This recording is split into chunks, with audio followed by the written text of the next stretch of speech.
They sold her like livestock because her womb was empty, but the rancher who bought her with a single coin was hiding something far more desperate than anyone knew. When Eliza Moreland stood trembling on that auction block, she thought her life was over. She was wrong. What happened next in that dusty New Mexico town would change 5 broken children, 1 haunted widower, and 1 barren woman forever. Stay until the end and comment what city you're watching from. I want to see how far this story travels. The spring sun beat down mercilessly on Ash Ridge's town square, turning the packed dirt into a griddle that baked through the soles of every boot and shoe. Eliza Moreland stood on a wooden platform that had been hastily erected that morning, the same platform they use twice a year for livestock auctions. The irony wasn't lost on anyone, least of all Eliza herself. Her father, Gerald Moreland, stood beside her like a carnival barker, his voice carrying across the crowd with practiced ease. He'd been a horse trader before whiskey had stolen his steadiness, and he still knew how to work a crowd, even if that crowd was watching him sell his own daughter. "Gentlemen of Ash Ridge and beyond," Gerald's voice boomed, though there was a slight tremor beneath the bravado that only Eliza could detect.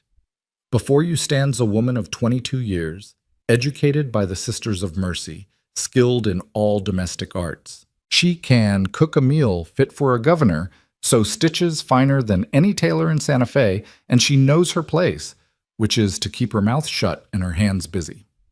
A few men in the crowd chuckled. Eliza felt her cheeks burn, but she kept her eyes fixed on a point just above the horizon, where the Sangre de Cristo Mountains met the sky. Her mother had taught her that trick years ago, back when her mother still spoke to her, still acknowledged her existence. Look beyond them, Eliza. Look to where they can't follow, and they can't touch you. But her mother's wisdom felt hollow now. Nothing could protect her from this, nothing except the mercy of whatever man might take pity on her enough to offer a price.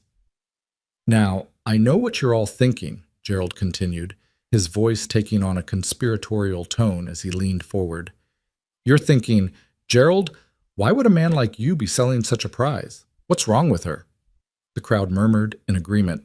This was the part they'd all been waiting for. In a town of 300 souls, there were no secrets, only different versions of the truth. Gerald straightened, his face arranging itself into an expression of practiced sorrow. "My daughter was married 3 years to Harold Pemberton, God rest his soul. A good man, a strong man, but the Lord saw fit to take him in a riding accident last autumn." Heads nodded. They all knew about Harold's death, thrown from his horse in a ravine, neck broken clean. Some whispered it had been suicide, that the shame of a barren wife had driven him to it. Others said he'd been drunk, like half the men in the territory. The truth, Eliza knew, was simpler and sadder. Harold had been a mediocre horseman who'd taken a trail too fast in fading light, and gravity had done the rest. "In those 3 years of marriage," Gerald continued, his voice dropping, "the Lord did not see fit to bless their union with children. The midwives confirmed it. The problem lies with her. She's barren as the Salt Flats, gentlemen, can't bear children, never will." The murmur in the crowd changed tone. Some men shifted uncomfortably, suddenly finding their boots fascinating. Others leaned in with renewed interest, a different kind of interest that made Eliza's skin crawl. "But," Gerald raised his hand, silencing the whispers, "but she's healthy. She's young enough yet. And she's got skills that would make any household run smooth as clockwork. A man doesn't need sons from every woman under his roof. Maybe you've got children already. Maybe you've got a mother or sister who needs help. Maybe you just need someone to cook and clean and not complain about the life you offer her." He paused, letting his words sink in. Then he named his price. "I'm asking $50, that's all. $50 for a lifetime of service. A woman who will be grateful for whatever roof you put over her head, whatever food you see fit to provide. $50, gentlemen. Who'll start the bidding?" Silence fell over the square like a burial shroud. Eliza had known this moment was coming, had prepared herself for it all morning as her mother had braided her hair with rough, angry movements. But knowing and experiencing were two different things.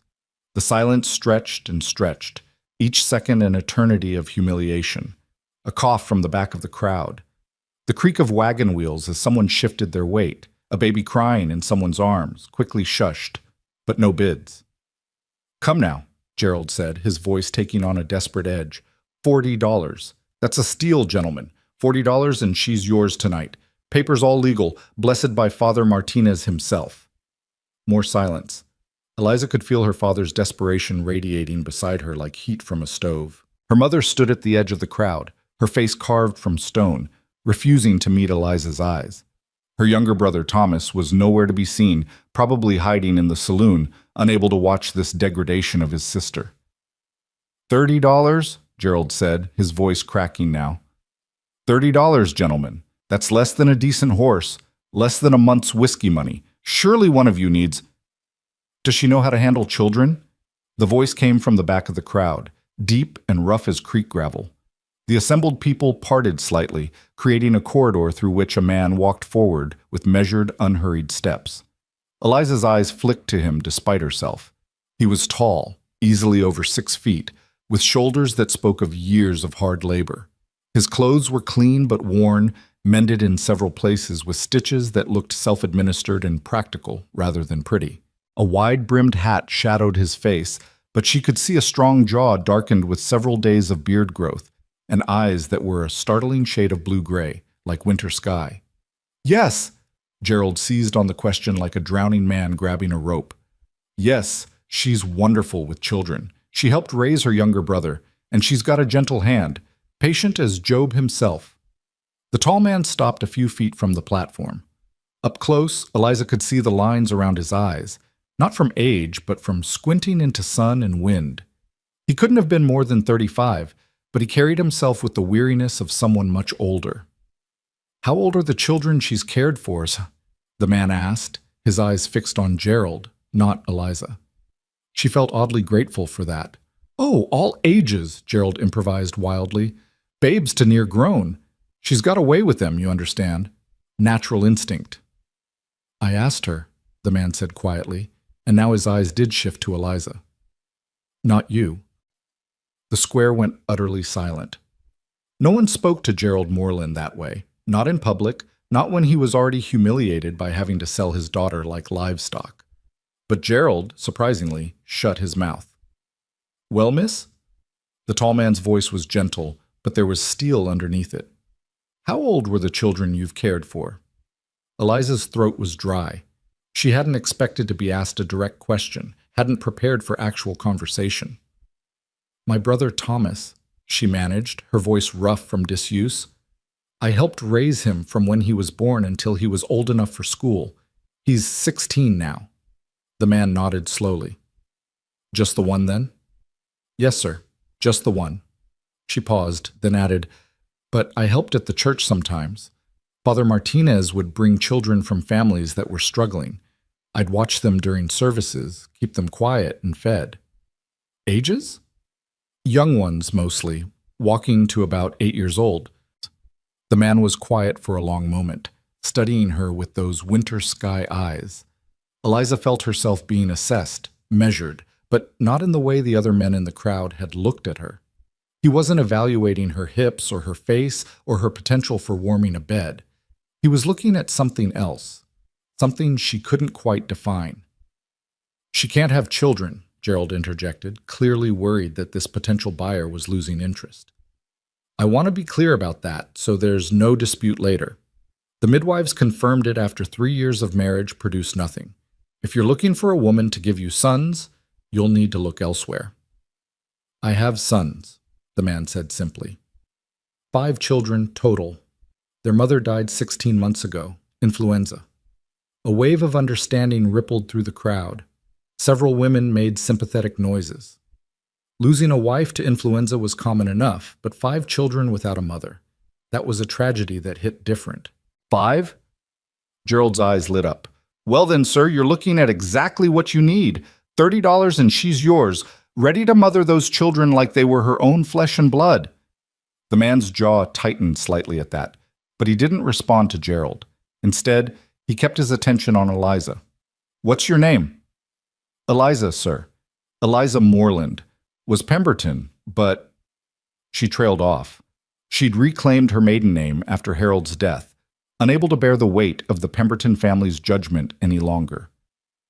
"Eliza," he repeated, testing the name. Then, after another long moment of consideration, He reached into his coat pocket and pulled out a small leather pouch. From it, he extracted a single coin, a silver dollar, and placed it on the edge of the platform with a soft clink. The crowd gasped. Gerald's face went purple. "Now see here," Gerald sputtered. "I said $30. That's $1. One. That's an insult, sir, and I'll not have my daughter—" "This is all she's worth in this town," the man interrupted, his voice still quiet but carrying an edge now. "Because in this town, she's been judged and found wanting through no fault of her own. She's been called barren, useless, a burden. You're selling her because you're ashamed of her. Every person in this square knows it." Gerald's mouth worked soundlessly, his face shifting from purple to an alarming shade of red.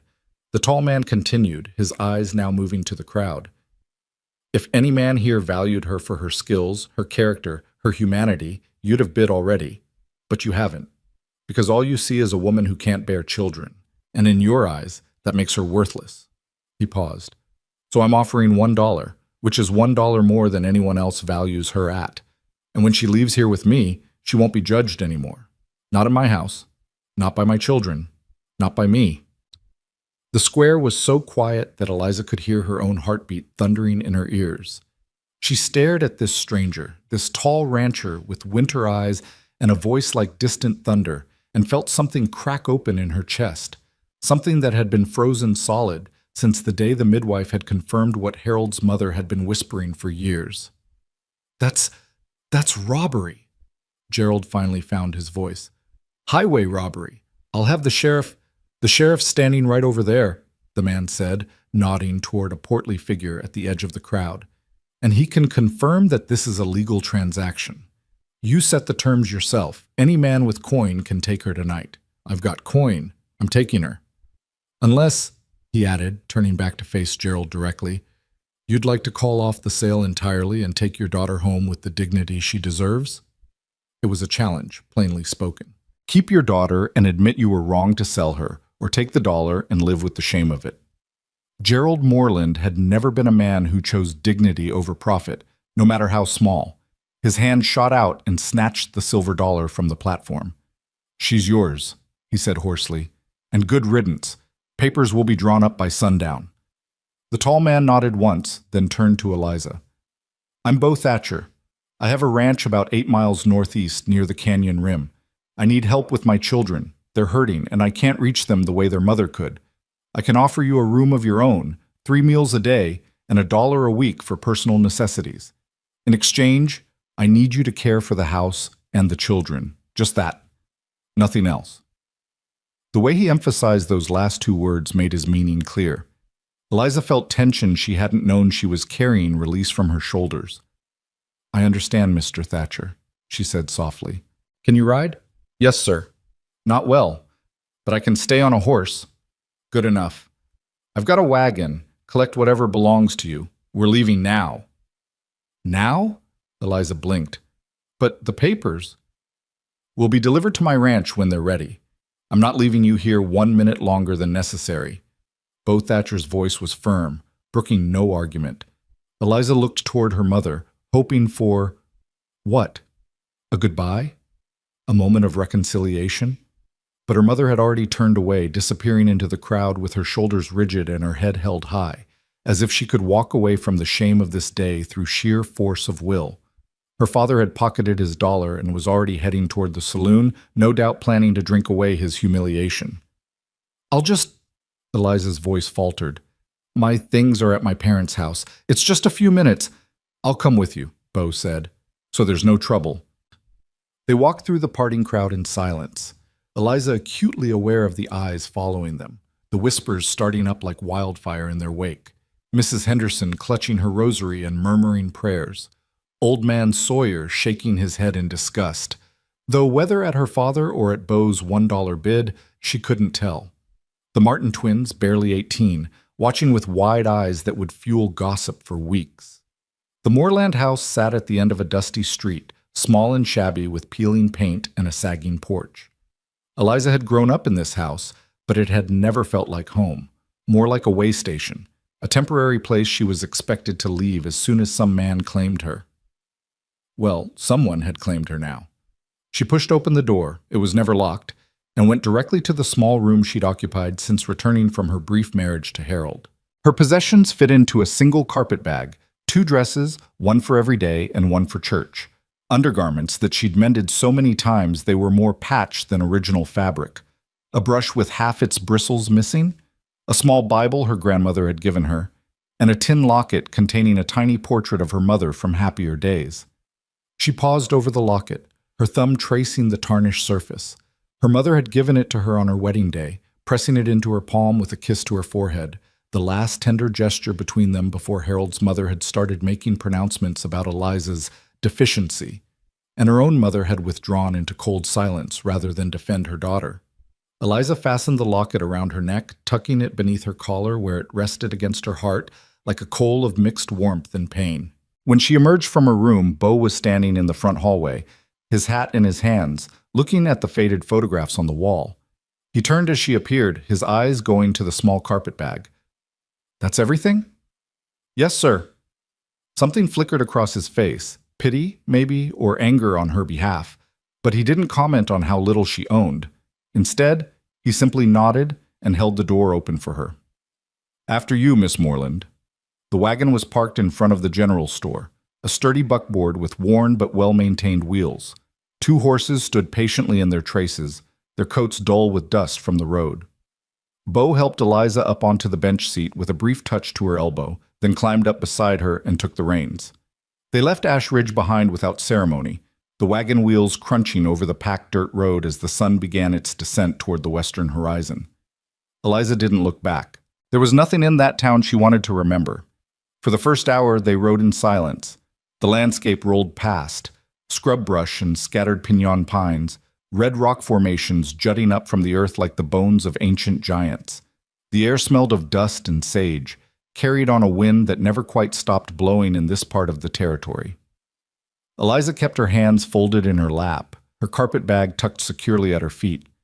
She wanted to ask questions about the children, about the ranch, about what exactly would be expected of her, but the silence felt too fragile to break.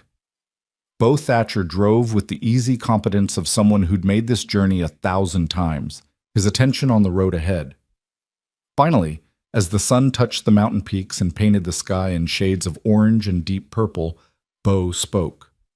"The children," he said, his voice rough from disuse, "they're not easy right now. The oldest, James, he's 12, thinks he's the man of the house since I'm gone so much managing the ranch. Then there's Matthew, he's 9, and he's angry at everything, at me for not saving their mother, at God for taking her, at the world for keep spinning when his stopped." Eliza listened, not interrupting. "Levi's 7, Beau continued, quietest child you'll ever meet. Hasn't said more than a dozen words since the funeral.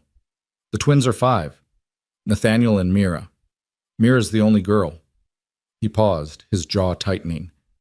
"She doesn't understand why her mama doesn't come when she calls. Keeps asking when she's coming home." "And you tell her?" "The truth. That her mama's with God now, that she's not coming back. But truth doesn't mean understanding, not at 5 years old." Beau's hands tightened on the reins. "My wife," Catherine was her name, "she was the heart of everything. The house, the family, the whole ranch. When she died, it was like someone ripped the center out of our world and expected us all to just keep standing." "I'm sorry," Eliza said softly. "That's a terrible loss." "Yes." Beau was quiet for another long moment. Then, "I need to be clear about something, Miss Moreland. I didn't bring you to my ranch to replace Catherine. No one could do that. And I didn't bring you to be my wife. I'm not ready for that, may never be ready for it. I brought you because my children are drowning in grief, and I can't reach them. I'm not good with words, never have been. I can mend a fence, deliver a calf, break a horse, but I can't fix what's broken in my children's hearts." "I don't know if I can either," Eliza admitted. "I've never lost anyone the way they've lost their mother.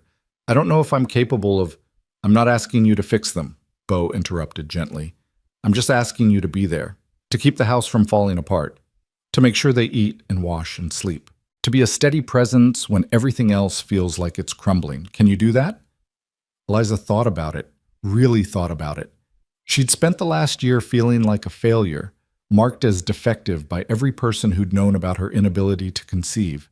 She'd been measured against a standard she could never meet and found wanting every single time. But this man, this stranger who'd bought her for $1 and promised she wouldn't be judged anymore, was asking her to do something she might actually be capable of.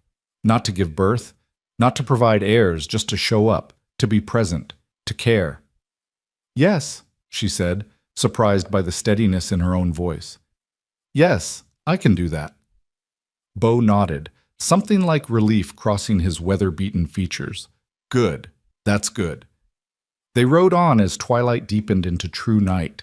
Stars began appearing overhead, more stars than Eliza had ever seen from town, painting the sky in swaths of silver light. The temperature dropped quickly, as it always did in the high desert, and Eliza wrapped her thin shawl more tightly around her shoulders. Without a word, Bo reached behind the seat and pulled out a heavy wool blanket, offering it to her. "Thank you," Eliza murmured, draping it across her lap. It smelled of horse and leather and wood smoke, the scent of someone else's life, someone else's home. She was entering a world that had already been built without her, trying to fit into a space carved out by a dead woman's absence. The thought should have terrified her. Instead, she felt a strange sense of calm settling over her shoulders like the blanket. Maybe it was because the expectations were clear and achievable. Maybe it was because Bo Thatcher had looked at her with winter sky eyes and seen something other than her barrenness. Maybe it was simply because anything, absolutely anything, was better than standing on that platform while her own father sold her to the highest bidder, or in this case, the only bidder. "There," Bo said, pointing ahead. "That's home." Eliza followed his gesture and saw lights flickering in the distance, lantern light, warm and yellow against the darkness.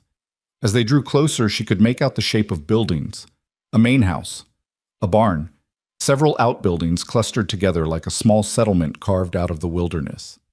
The house itself was larger than she'd expected, a 2-story structure with a wide porch wrapping around the front.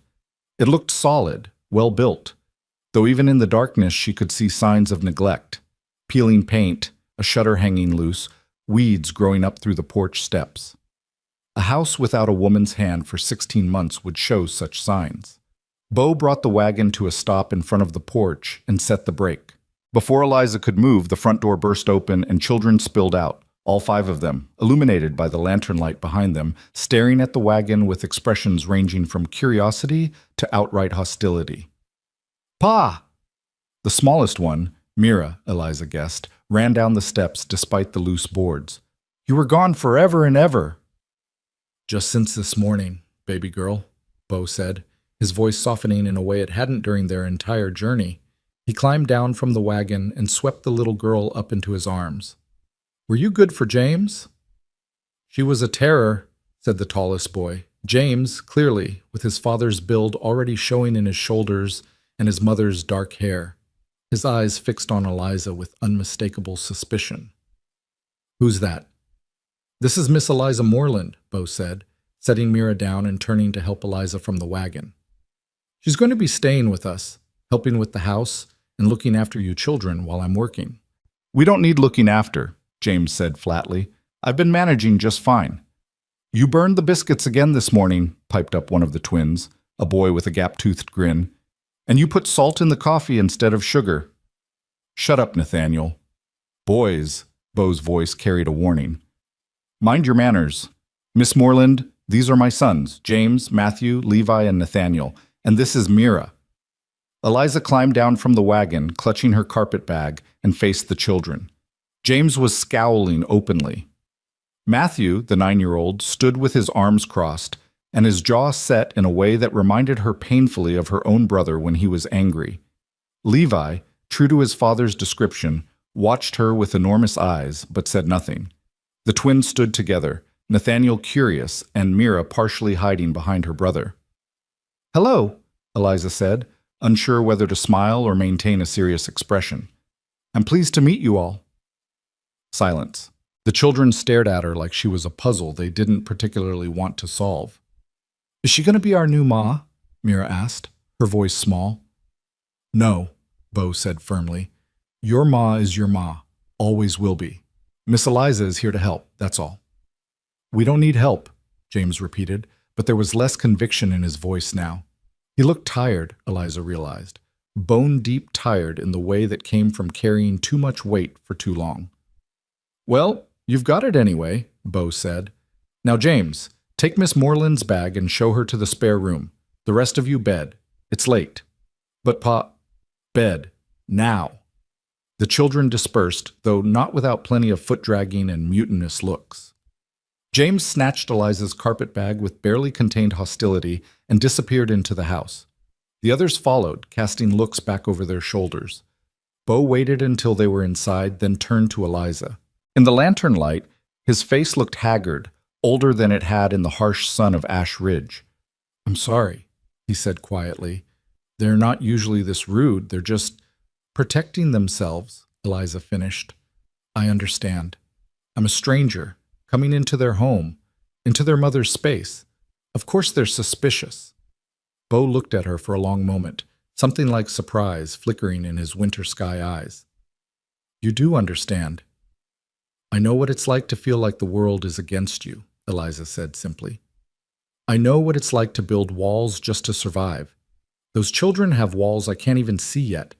But Mr. Thatcher, I meant what I said. I'll show up. I'll be here, whether they accept me or not." For the first time since she'd met him, Bo Thatcher smiled. It was a small smile, barely there, but it transformed his face from stern to almost gentle. "Come on," he said. "Let's get you settled." The interior of the house spoke of recent chaos and long-term neglect. Dishes were piled in the kitchen basin. Clothes hung haphazardly over chairbacks. The floor needed sweeping, and dust coated every surface that wasn't in daily use. But underneath the disorder, Eliza could see the bones of a well-loved home. Handmade curtains, now faded. A dining table scarred with use but solidly built. Children's drawings pinned to the walls with careful placement. James was waiting at the top of the stairs, her carpetbag at his feet. "This is your room," he said shortly, pushing open a door. The room was small but clean, with a single window looking out over the front yard. A bed, a dresser, a washstand. Simple furnishings, but more than Eliza had expected. Someone, probably James, had made up the bed with sheets that smelled of sage and sunshine. "Thank you," Eliza said, meaning it. James's expression didn't soften. "My ma's things are in the attic. Pa couldn't bear to move them, so they're just sitting up there gathering dust. You're not to touch them. You're not to go in their bedroom, and you're not to think you can just walk in here and take her place, because you can't." Each word was like a small stone thrown with precision, meant to hurt.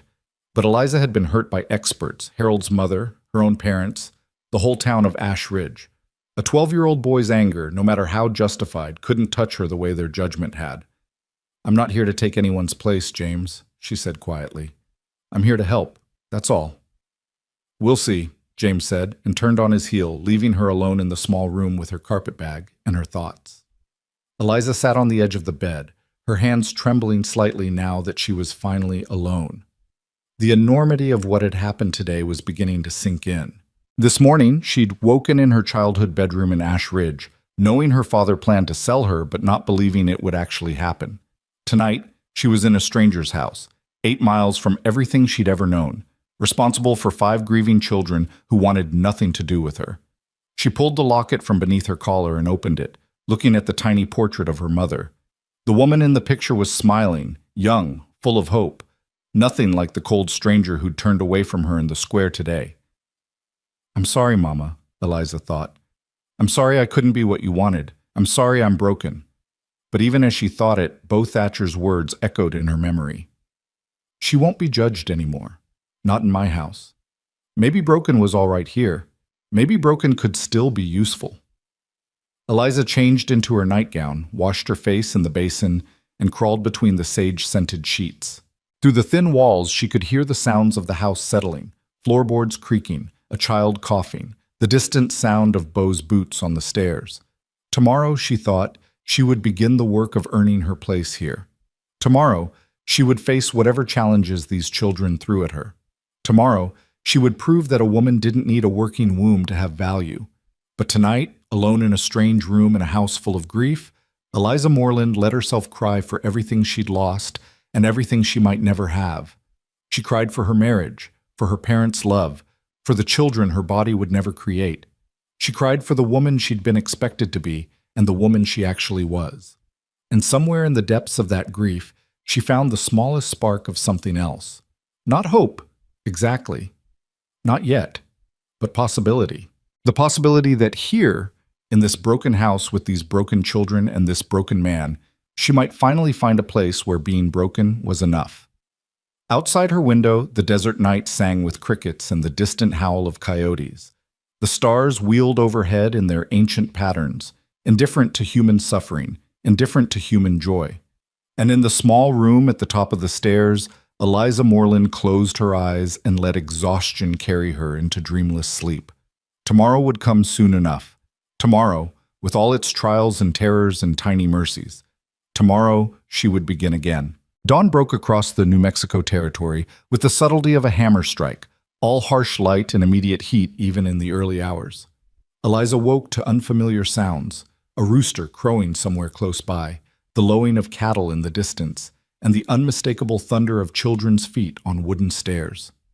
She sat up, momentarily disoriented by the strange room, the strange bed, the strange life she'd stepped into less than 12 hours ago. Her first instinct was to lie back down, to pull the covers over her head and pretend yesterday had been nothing more than a fever dream. But the sounds of the waking household wouldn't allow for cowardice. Eliza dressed quickly in her everyday dress, a faded calico that had seen better years, and braided her hair with fingers that still trembled slightly. Through the thin walls, she could hear voices raised in argument. "I told you to watch the stove, Matthew." "I did watch it. It's not my fault the pan was too hot." Everything's always someone else's fault with you, isn't it?" "Shut up, James. You're not Pa." "Boys, please." That last voice was smaller, younger, one of the twins, maybe.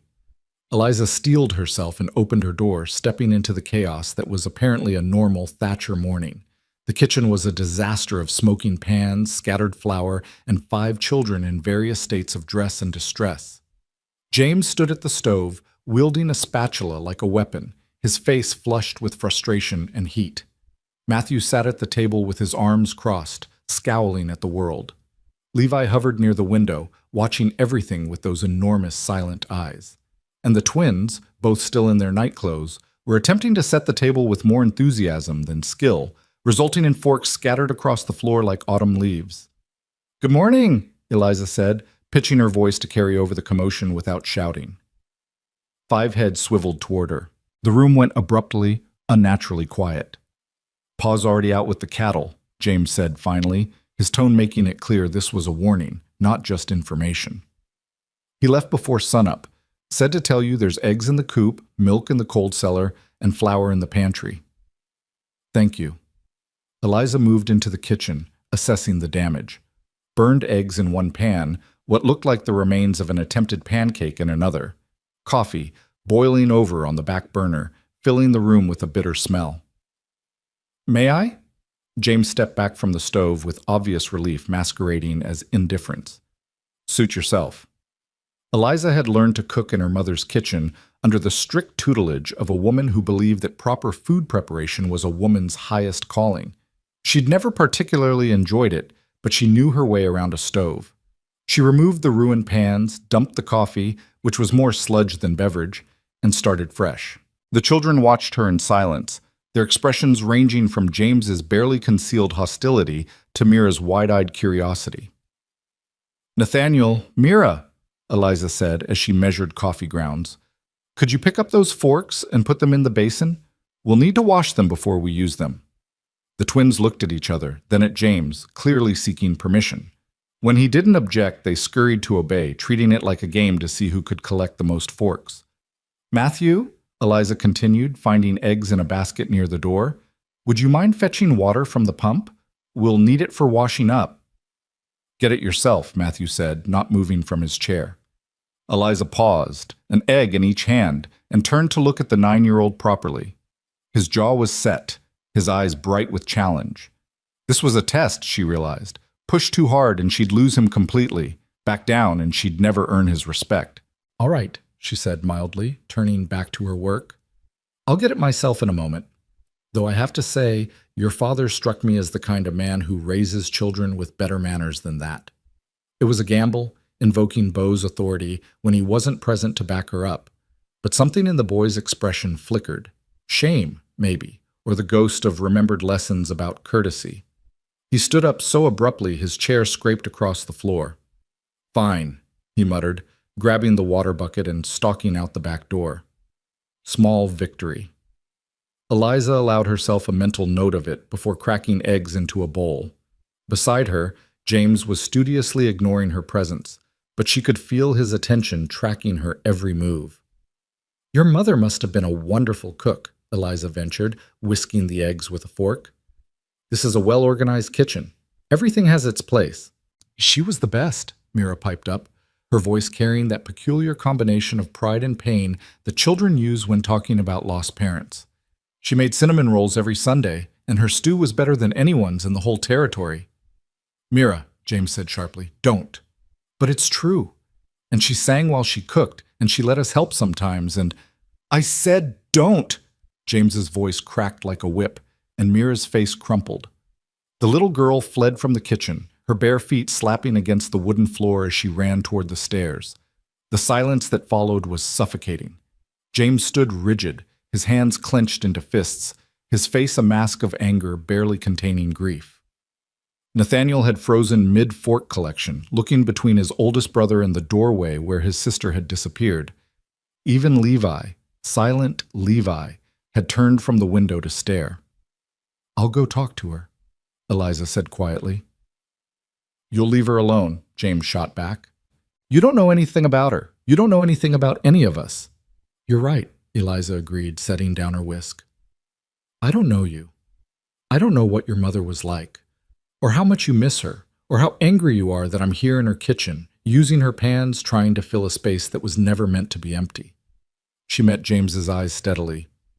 "But I know what it's like to hurt James, and I know that taking that hurt out on your little sister isn't going to make it better. So I'm going to go check on her, and you're going to let me because that's what your father asked me to do." For a moment, she thought James might physically block her path. His whole body vibrated with the need to assert control, to maintain the fragile order he'd built in the 16 months since his mother's death. But something in Eliza's calm refusal to be cowed must have reached him, because he stepped aside. "Don't expect her to like you," he said, his voice low and harsh. "Don't expect any of us to like you." "I don't," Eliza said honestly. "I just expect you to let me try." She found Mira in the room she apparently shared with her brothers, a cramped space with 2 sets of bunk beds and clothes strewn across every surface.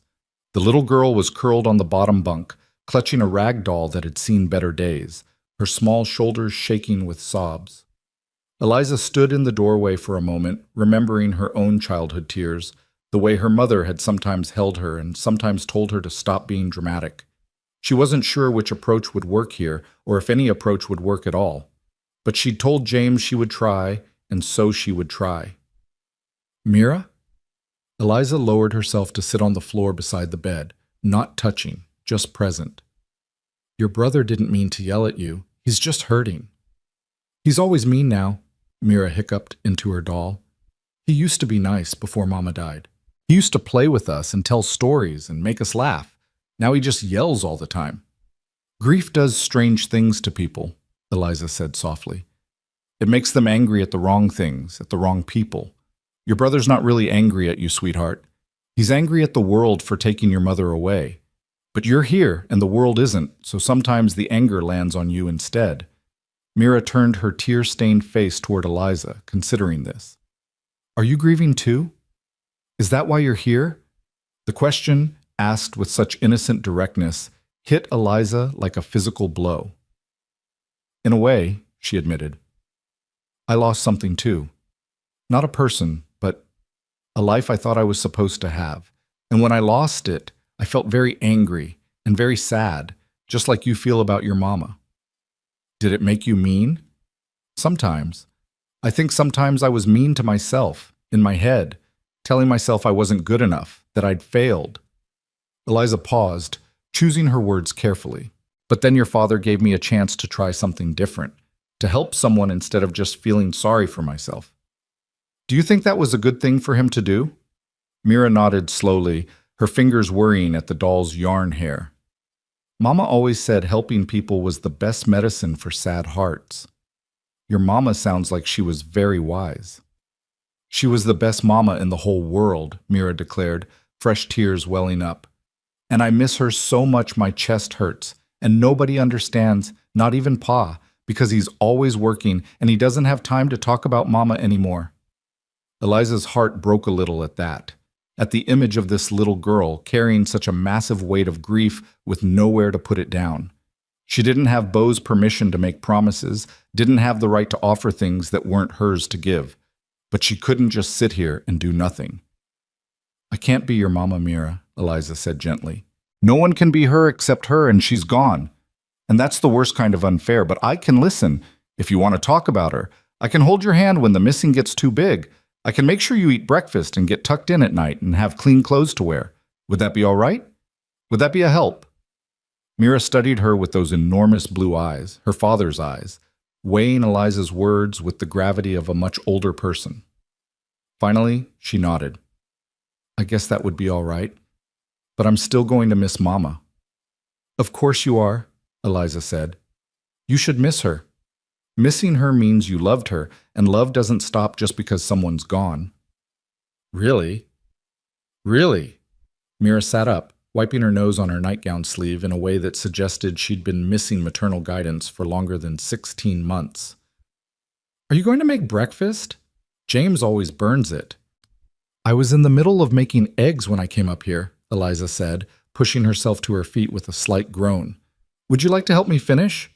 The little girl's face brightened immediately. Mama used to let me crack eggs. I'm very good at it. Well, mostly good at it. Sometimes the shells get in there, but Pa says that's just extra crunch. Eliza held out her hand, and after only a moment's hesitation, Mira took it. Her small fingers were warm and slightly sticky, her grip surprisingly strong. Together, they descended the stairs and returned to the kitchen, where the boys had apparently negotiated a temporary truce in their absence. Matthew had returned with the water, though he'd slopped a good amount of it across the floor in the process. James had managed to scrape the burned remnants from the pans and was making a half-hearted attempt at setting the table properly. Levi remained at his post by the window, and Nathaniel was trying to fold napkins into elaborate shapes with more ambition than skill. Mira's going to help me finish breakfast, Eliza announced, guiding the little girl to a stool beside the stove. The rest of you, go get dressed properly. Breakfast will be ready in 15 minutes. You can't tell us what to do, Matthew said, but there was less conviction in it now, more rote recitation of an expected response. You're right. I can't force you to do anything, Eliza agreed pleasantly, pouring the whisked eggs into a heated pan slicked with butter. But I can choose not to serve breakfast to anyone who comes to the table in their nightclothes. House rules apply to everyone equally, or they don't apply at all. James's mouth twitched, not quite a smile, but something that might become one eventually. Come on, he told his brothers. You heard her, and you know Pa would say the same thing. The boys trooped out, leaving Eliza alone with Mira and the steadily cooking eggs. The little girl proved to be surprisingly capable in the kitchen, directing Eliza to the right cupboards for plates and the right drawer for utensils, chattering all the while about how her mother used to organize things, and why everything was where it was. And this spoon, Mira said, holding up a wooden spoon worn smooth with use. This was Mama's favorite for stirring stew.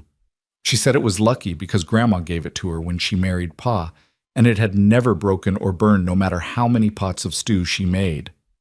Eliza took the spoon carefully, feeling the weight of it, the history embedded in its smooth wood. Then we should use it for something special, she said. What if we make stew for dinner tonight? Would you help me? Mira's whole face lit up.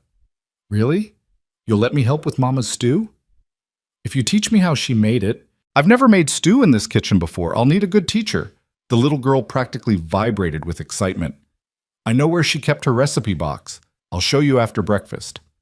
By the time the boys returned, all dressed now, though Matthew's shirt was inside out, and Nathaniel had managed to button his vest wrong, Eliza had produced a passable breakfast of scrambled eggs, toasted bread, and fresh coffee that actually tasted like coffee instead of mud. It wasn't fancy, and it certainly wasn't the feast these children were probably used to from their mother, but it was hot and plentiful, and no one complained. Well, no one complained out loud.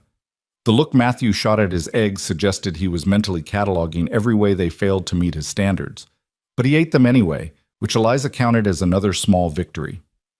Bo returned as they were finishing up, his hat dusty and his boots caked with mud from the fields.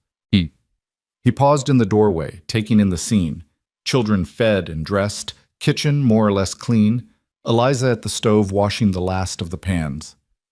"Miss Moreland," he said, surprise evident in his voice. "You're up early." "The rooster was very insistent about that," Eliza replied, drying her hands on a towel that had definitely seen better days. "The children have eaten. There's coffee if you'd like some, and I can make you a plate." "No need. I ate before dawn." Bo removed his hat, running a hand through hair that was showing the first threads of silver at the temples. "But thank you.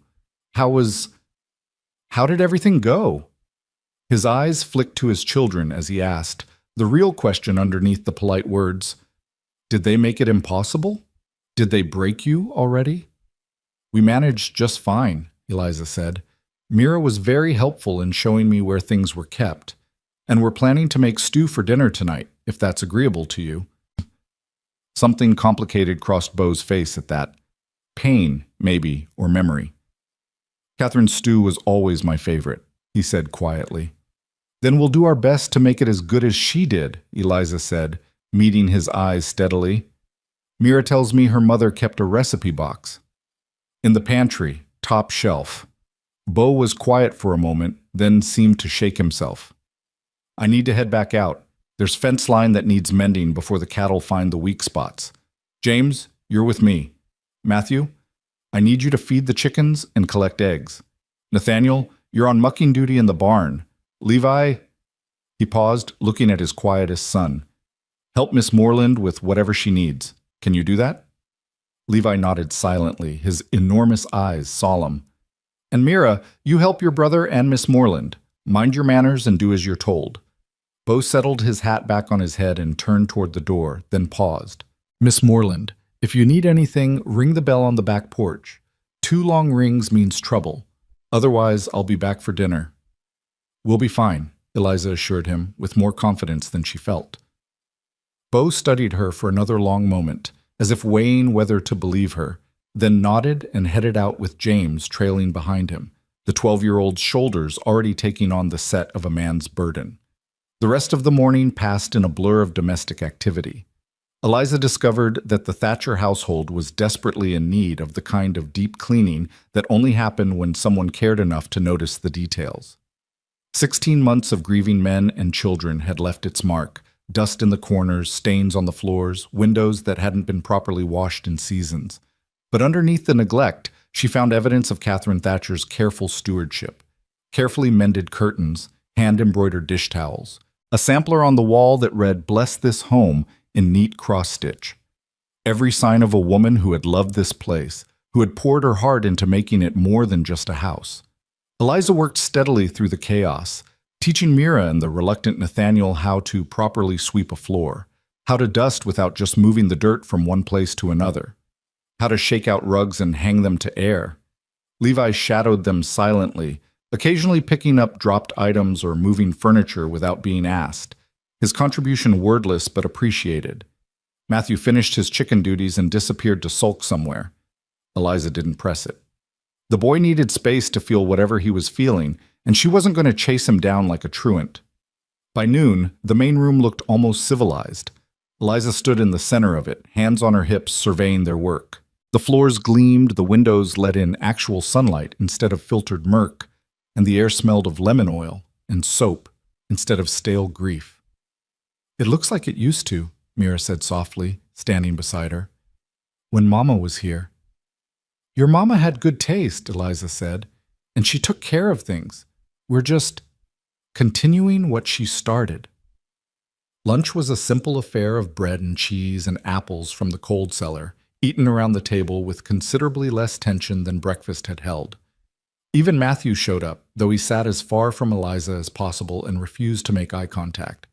After lunch, Eliza sent the children outside to play, or in Matthew's case, to brood somewhere in the fresh air instead of inside, and set about tackling the stew.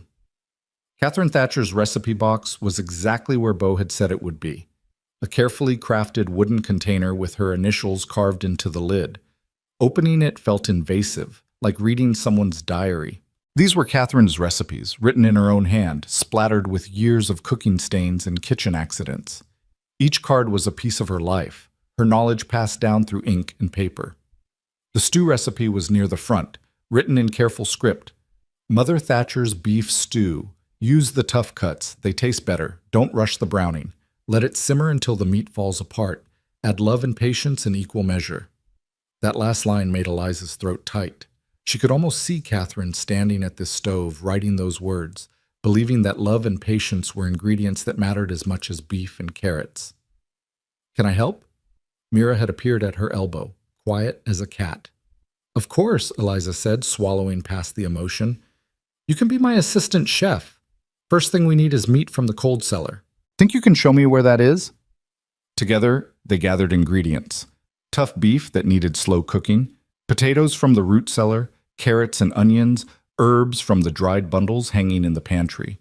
Mira narrated her mother's methods as they worked, her small voice carrying the weight of precious memories.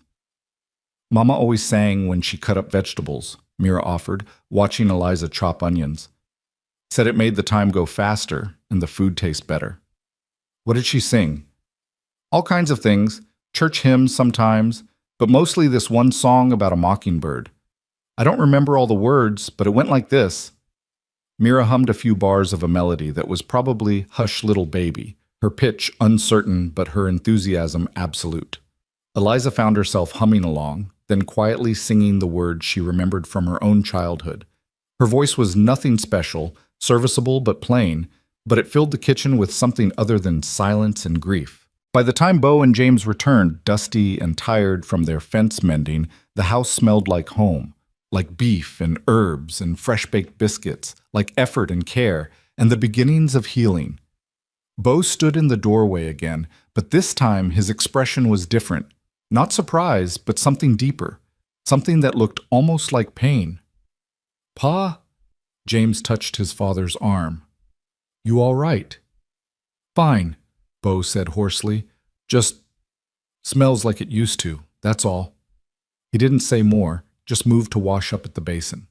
But Eliza saw the way his hand shook slightly as he worked the pump, the way he kept his face turned away from his children so they wouldn't see whatever emotion was threatening to unmoor him. Dinner was a quiet affair, tension threaded through every bite. The stew was good, not perfect, but good, and the children ate with the kind of focus that suggested they'd been half-starved for this particular comfort food. Even Matthew managed 3 helpings, though he still refused to acknowledge Eliza directly. This is just like Mama's, Mira announced happily. Miss Eliza made it from Mama's recipe, and I helped. It's very good, Beau said, his voice carefully neutral. Thank you, Miss Moreland. Mira did most of the work, Eliza demurred. She knew exactly how her mother made it. I just followed instructions. James looked up at that, something shifting in his expression. Not acceptance, not yet, but maybe the first crack in his armor. You used Ma's recipe box? With your father's permission, yes. Eliza met the boy's eyes. Your mother's recipes are treasures, James. They deserve to be used, to keep feeding this family the way she would have wanted. I hope that's all right. James didn't answer immediately, turning the question over in his mind. Finally, he nodded once. Yeah, I guess that's all right. Ma wouldn't want all her recipes just sitting there gathering dust. It was the first thing approaching approval James had offered, and Eliza accepted it for the gift it was. After dinner, the children scattered to their evening routines, James to help his father with final chores, Matthew to wherever he went to be alone with his anger, the younger ones to play in the fading light. Eliza cleaned up the kitchen, her hands moving through the familiar rhythm of washing and drying and putting away.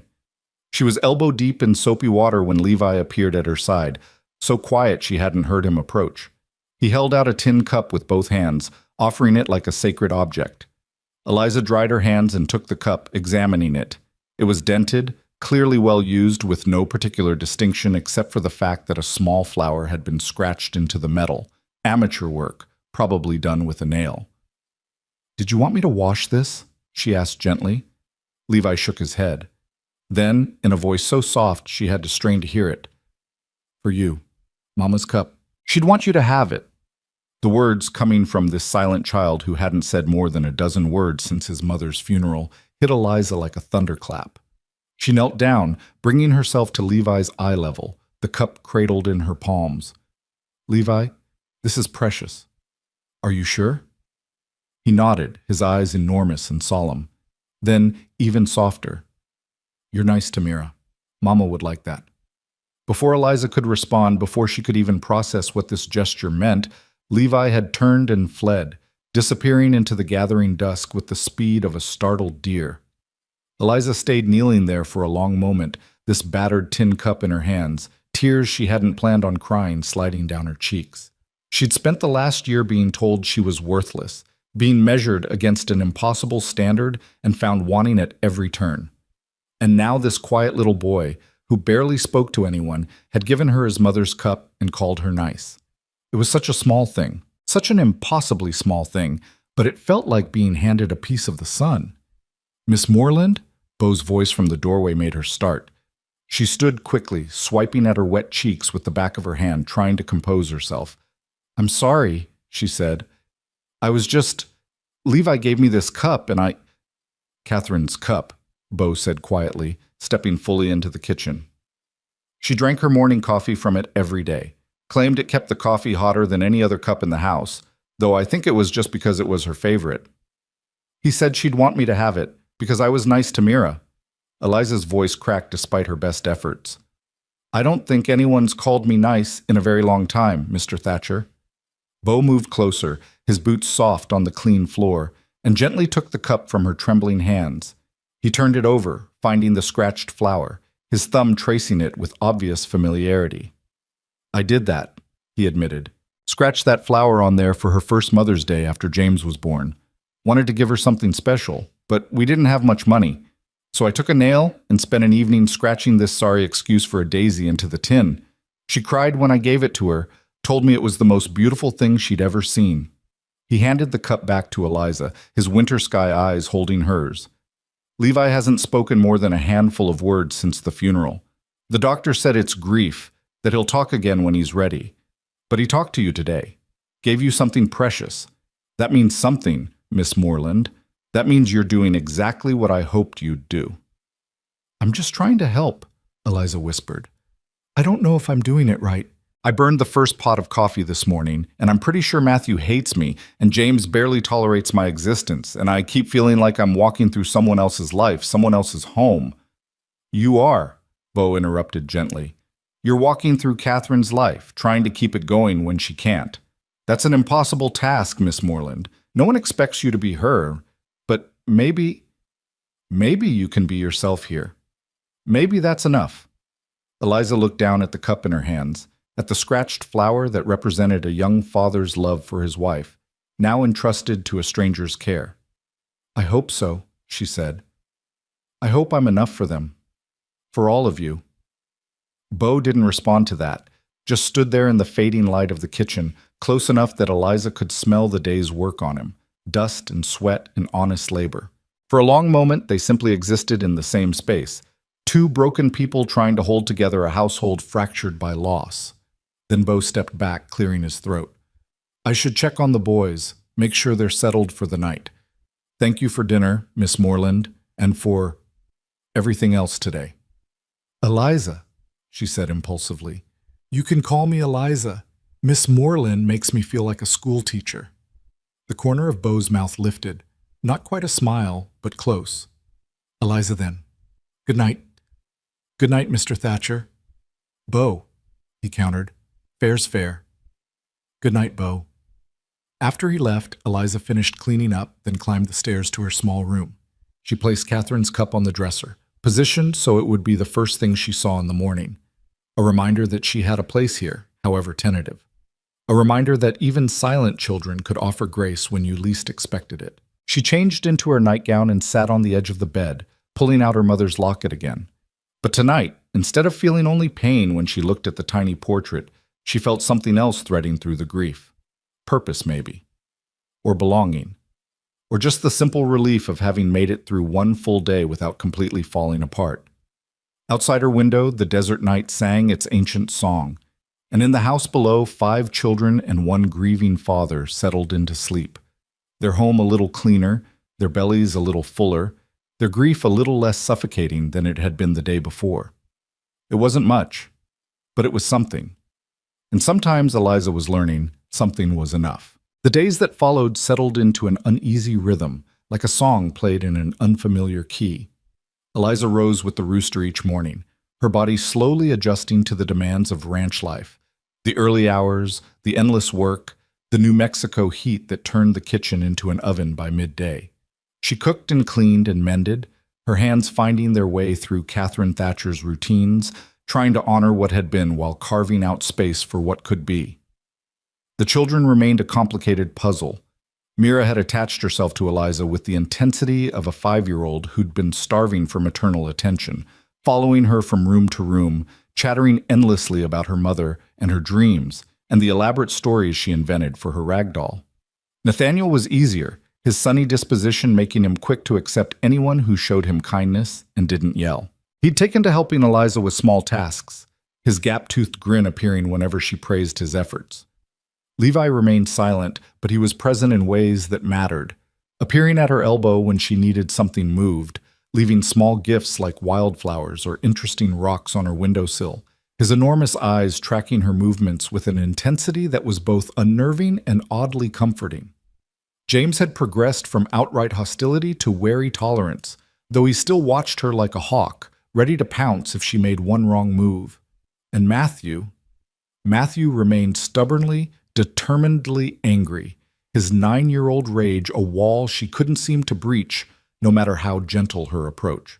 3 weeks into her tenure at the Thatcher Ranch, everything changed. It started innocently enough. Mira woke up fussy, complaining that her throat hurt and her head felt funny. Eliza felt the little girl's forehead, warm but not alarming, probably just a summer cold, nothing that rest in fluids wouldn't cure. "You're staying in bed today, sweetheart," Eliza said, tucking the covers around Mira's small body. "I'll bring you some tea with honey, and you can rest while your brothers do their chores." "But I wanted to help you make bread," Mira protested weakly, her voice already taking on that raspy quality that came with illness. "The bread will wait. You can't help me if you're sick." Eliza smoothed the damp hair back from Mira's forehead. "Close your eyes now. I'll check on you in a little while." By noon, Mira's condition had worsened. The mild fever had spiked into something more serious, her small body burning hot to the touch despite the cool cloths Eliza kept applying. The little girl drifted in and out of consciousness, mumbling nonsense about her mother and the chickens and whether the sky was supposed to be that color. "I need to get your father," Eliza told James, trying to keep the panic out of her voice. "Can you ride out to the north pasture where he's working?" James's face had gone pale, his earlier swagger replaced by raw fear. Is it like when Ma—" "No," Eliza said firmly, though she wasn't sure she believed it herself. "It's not like that. But she needs her father, and she needs the doctor. Can you fetch your father while I send Matthew to town for Doc Morrison?" James nodded mutely and bolted for the door, running toward the barn with the desperate speed of a child trying to outrun his worst nightmare. Matthew, when told he needed to ride to town, just stared at her with those angry eyes. "Why should I do what you say?" "Because your sister is very sick," Eliza said, her patience finally cracking under the weight of fear and exhaustion. "Because I can't leave her to ride for the doctor myself. Because, despite the fact that you've spent 3 weeks treating me like I'm your enemy, I know you love Mira. So please, Matthew, please ride to town and bring back Doc Morrison." Something in her voice, the desperation maybe, or the fact that she'd finally acknowledged his hostility directly, got through to him. Without another word, he ran for the barn, and minutes later, Eliza heard the thunder of hoofbeats as he raced toward Ash Ridge. That left her alone with Mira, Levi, and Nathaniel. The twins had understood enough to know something was very wrong, their usual energy subdued into worried stillness.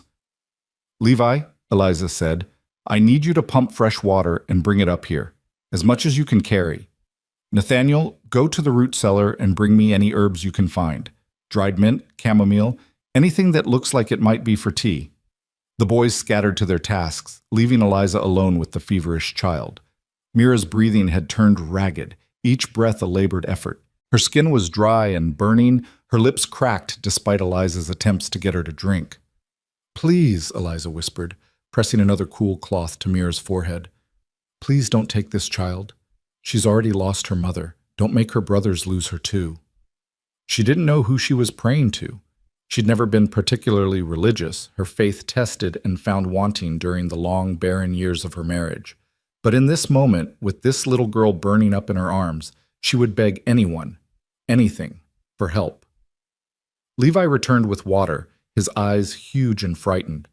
Nathaniel brought an armful of dried herbs, some of which Eliza recognized, and some she didn't. She made a tea from chamomile and mint, sweetening it with honey, and tried to coax Mira into drinking. "Come on, sweetheart," she murmured, supporting Mira's head while holding the cup to her cracked lips. "Just a few sips. That's all I need. Just a few sips." Mira managed 2 swallows before turning her head away, whimpering. Time became elastic, stretching and compressing in ways that defied logic. Minutes felt like hours. The sun crawled across the sky with agonizing slowness. Eliza kept working, cool cloths, fresh water, attempts to get liquids into Mira's body. Levi and Nathaniel hovered nearby, too frightened to leave but too helpless to do anything useful. When Bo finally burst through the door, his face was a mask of controlled terror. Behind him came James, and behind James came Matthew, with Doc Morrison, a grizzled man in his 60s who'd seen every kind of illness the territory had to offer. "Out," Doc Morrison said, shooing everyone but Eliza from the room. "All of you out. Let me examine the child." The next 20 minutes were excruciating. Doc Morrison poked and prodded, listened to Mira's labored breathing, checked her pupils and her pulse, and a dozen other things Eliza didn't understand. His face remained professionally neutral, giving nothing away. Finally, he straightened and turned to Eliza. "How long has she been like this?" "Since this morning. She woke up with a sore throat and a mild fever. By noon, it had gotten much worse." "Have you been keeping her cool, giving her fluids?" "As much as I could get her to take. She's barely conscious most of the time." Doc Morrison nodded slowly, then pulled a small vial from his bag. "This is willow bark extract. Dissolve 2 drops in water and get her to drink it. It'll help bring the fever down. Keep doing what you've been doing. Cool cloths, fluids, rest. And don't let anyone else in this room unless they've already had scarlet fever." "Scarlet fever?" Eliza's blood ran cold. "Are you sure?" "Pretty sure. The rash will confirm it in the next day or so, but all the signs are there." He fixed her with a stern look. "This is serious, miss. This fever could kill her if it gets any higher. You need to stay with her, keep her cool, get fluids in her any way you can. Can you do that?" "Yes," Eliza said, her voice steadier than she felt. "I can do that." "Good. I'll be back tomorrow to check on her. In the meantime, keep everyone else away. Scarlet fever spreads like wildfire, and the last thing this family needs is all 5 children sick at once." He left the vial on the bedside table and headed downstairs to give Bo the same grim news. Eliza could hear the murmur of voices, the sharp intake of breath when Bo learned what his daughter was facing, the doctor's measured reassurances that meant nothing in the face of actual fear. When Bo appeared in the doorway, his face was gray. "Doc says you're to stay with her, that you're doing everything right." "I'll take care of her," Eliza promised. "I won't leave her side." "The boys will be fine. They can manage for a few days. James knows how to cook basic meals, and Levi and Nathaniel can handle the chickens and the smaller chores. You focus on the ranch, and I'll focus on Mira." Bo looked at his daughter, so small and fragile in the bed, and something broke in his expression. "I can't lose her too," he said hoarsely. "I can't. It'll kill me." "You won't lose her," Eliza said with more confidence than she possessed. "I won't let you lose her." He left then, because there was nothing else he could do, and Eliza settled in for the longest night of her life. She pulled a chair close to the bed and kept vigil, changing the cool cloths every few minutes, dripping water and willow bark extract onto Mira's cracked lips, monitoring every breath and whimper. Levi brought her food she didn't eat. Nathaniel brought fresh water without being asked. James appeared in the doorway every hour, his face haggard with worry, needing to see that his sister was still breathing. Even Matthew came, standing in the hallway outside the room, not entering but not leaving either. When Eliza caught his eye, she saw past the anger for the first time. Saw the terrified little boy underneath, the child who'd already lost one person he loved and couldn't bear to lose another. "She's going to be all right," Eliza told him softly. "I promise you, Matthew. I'm going to make sure she's all right." "You can't promise that," Matthew said, his voice cracking. "Nobody can promise that. Ma died even though everyone said she'd get better. You can't promise anything." "You're right," Eliza admitted. "I can't know for certain what's going to happen, but I can promise that I'll do everything in my power to help her. I won't sleep, I won't rest, I won't stop fighting for her. That much I can promise." Matthew stared at her for a long moment, then nodded once and disappeared back down the hallway, his footsteps heavy with the weight of remembered grief. The night deepened. Mira's fever raged.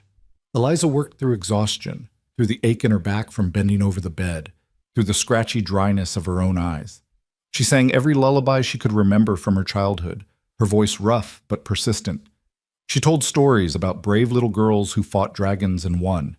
She prayed in whispered fragments, bargaining with a god she wasn't sure was listening.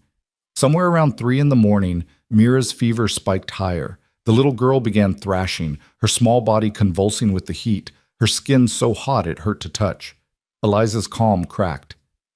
"No, no, no," she whispered frantically, stripping away the blankets, pressing cool cloths everywhere she could reach.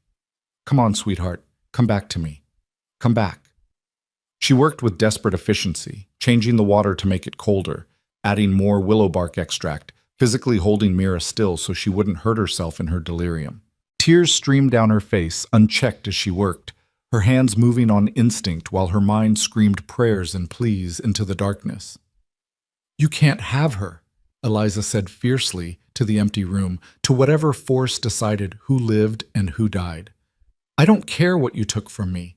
I don't care that my body couldn't give life. I'm giving it now. I'm choosing this child, this life, this moment, and you can't have her."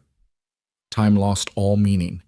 There was only Mira's burning skin and Eliza's cool cloths, only the ragged breathing and the whispered prayers, only the endless battle between fever and will. And then, just as the first gray light of dawn began seeping through the window, something shifted. Mira's thrashing slowed. Her breathing, while still labored, became more regular. Eliza pressed her palm to the child's forehead and felt not coolness, not yet, but less heat. The fever was breaking. "That's it," Eliza whispered, exhausted tears falling faster now. "That's my girl. Come back to us. Come on back." As the sun rose over the New Mexico desert, painting the sky in shades of gold and pink, Mira's eyes fluttered open. They were glassy and unfocused, but they were open. Her cracked lips moved, forming words that came out as barely audible whispers. "Thirsty." It was the most beautiful word Eliza had ever heard. "Yes, sweetheart, yes, I'll get you water." Eliza's hand shook as she poured fresh water, adding a drop of honey for sweetness. She supported Mira's head with infinite gentleness and helped her drink. The little girl managed 3 sips before turning her head away with a soft whimper. But it was enough. It was progress. It was life choosing to stay instead of slip away. "More later," Eliza promised, setting the cup aside. "Rest now. You're going to be all right." "Mama?" Mira's voice was confused, her eyes struggling to focus. Eliza's heart clenched. "No, sweetheart. It's Miss Eliza. Your mama's still with God, remember? But I'm here. I'm right here, and I'm not going anywhere." Mira's face crumpled, fresh tears leaking from the corners of her eyes. "Want Mama?" I know you do." Eliza smoothed the damp hair back from Mira's forehead, her own tears falling freely now. "But your mama can't come back, baby, so you've got me instead. I know I'm not her. I know I'm not what you want. But I'm here, and I love you, and I'm so very glad you decided to stay with us." She hadn't meant to say it, that she loved this child. It had slipped out in her exhaustion, a truth she hadn't even acknowledged to herself. But once spoken, she couldn't take it back, didn't want to take it back. Mira's eyes drifted closed again, but her small hand found Eliza's and held on with surprising strength. "Stay?" "Always," Eliza promised. "I'll stay always." She must have dozed then, exhaustion finally claiming her. Because the next thing she knew, someone was touching her shoulder gently, and she jerked awake with a gasp, her hand instinctively going to Mira to check that the child was still breathing. Bo stood beside her, his face showing every hour of a sleepless night. "Doc Morrison's here," he said quietly. "Came at first light like he promised. How is she?" "Fever broke about an hour ago," Eliza said, her voice hoarse from disuse and emotion. She woke up, asked for water, managed a few sips. I think she's going to be all right." Something that might have been a sob caught in Bo's throat, but he swallowed it back. "You stayed all night. I told you I would. James said you barely ate, that you've been up here for almost 24 hours straight. Your daughter needed me," Eliza said simply. That mattered more than sleep or food. Doc Morrison appeared in the doorway then, his medical bag in hand. He examined Mira with efficient movements, his grizzled face betraying nothing until he'd completed his assessment. Finally, he straightened and turned to them with the first hint of a smile Eliza had seen on his craggy features. "She'll live," he pronounced. "Fever's broken, which is the biggest hurdle. She'll need rest for the next week or so, light foods, plenty of fluids. Keep her in bed even after she starts feeling better. Scarlet fever is tricky, and you don't want to relapse. But barring complications, she'll make a full recovery." Bo's knees seemed to buckle slightly, and he reached out to steady himself against the door frame. "Thank God," he whispered. "Thank God." "Thank Miss Moreland here," Doc Morrison said, packing up his instruments. "Most folks wouldn't have known what to do, or wouldn't have had the stamina to do it for so long. She saved your daughter's life, Mr. Thatcher. No question about it." He left them with instructions and another vial of willow bark extract, warning them to watch for the telltale rash that would confirm his scarlet fever diagnosis. After he'd gone, Bo and Eliza stood on either side of Mira's bed, watching the little girl sleep peacefully for the first time in 24 hours. "I don't know how to thank you," Bo said finally, his voice thick with emotion he was trying hard to control. "There aren't words big enough for what you did." "I didn't do anything special," Eliza protested. I stayed, that's all." "That's everything," Bo corrected.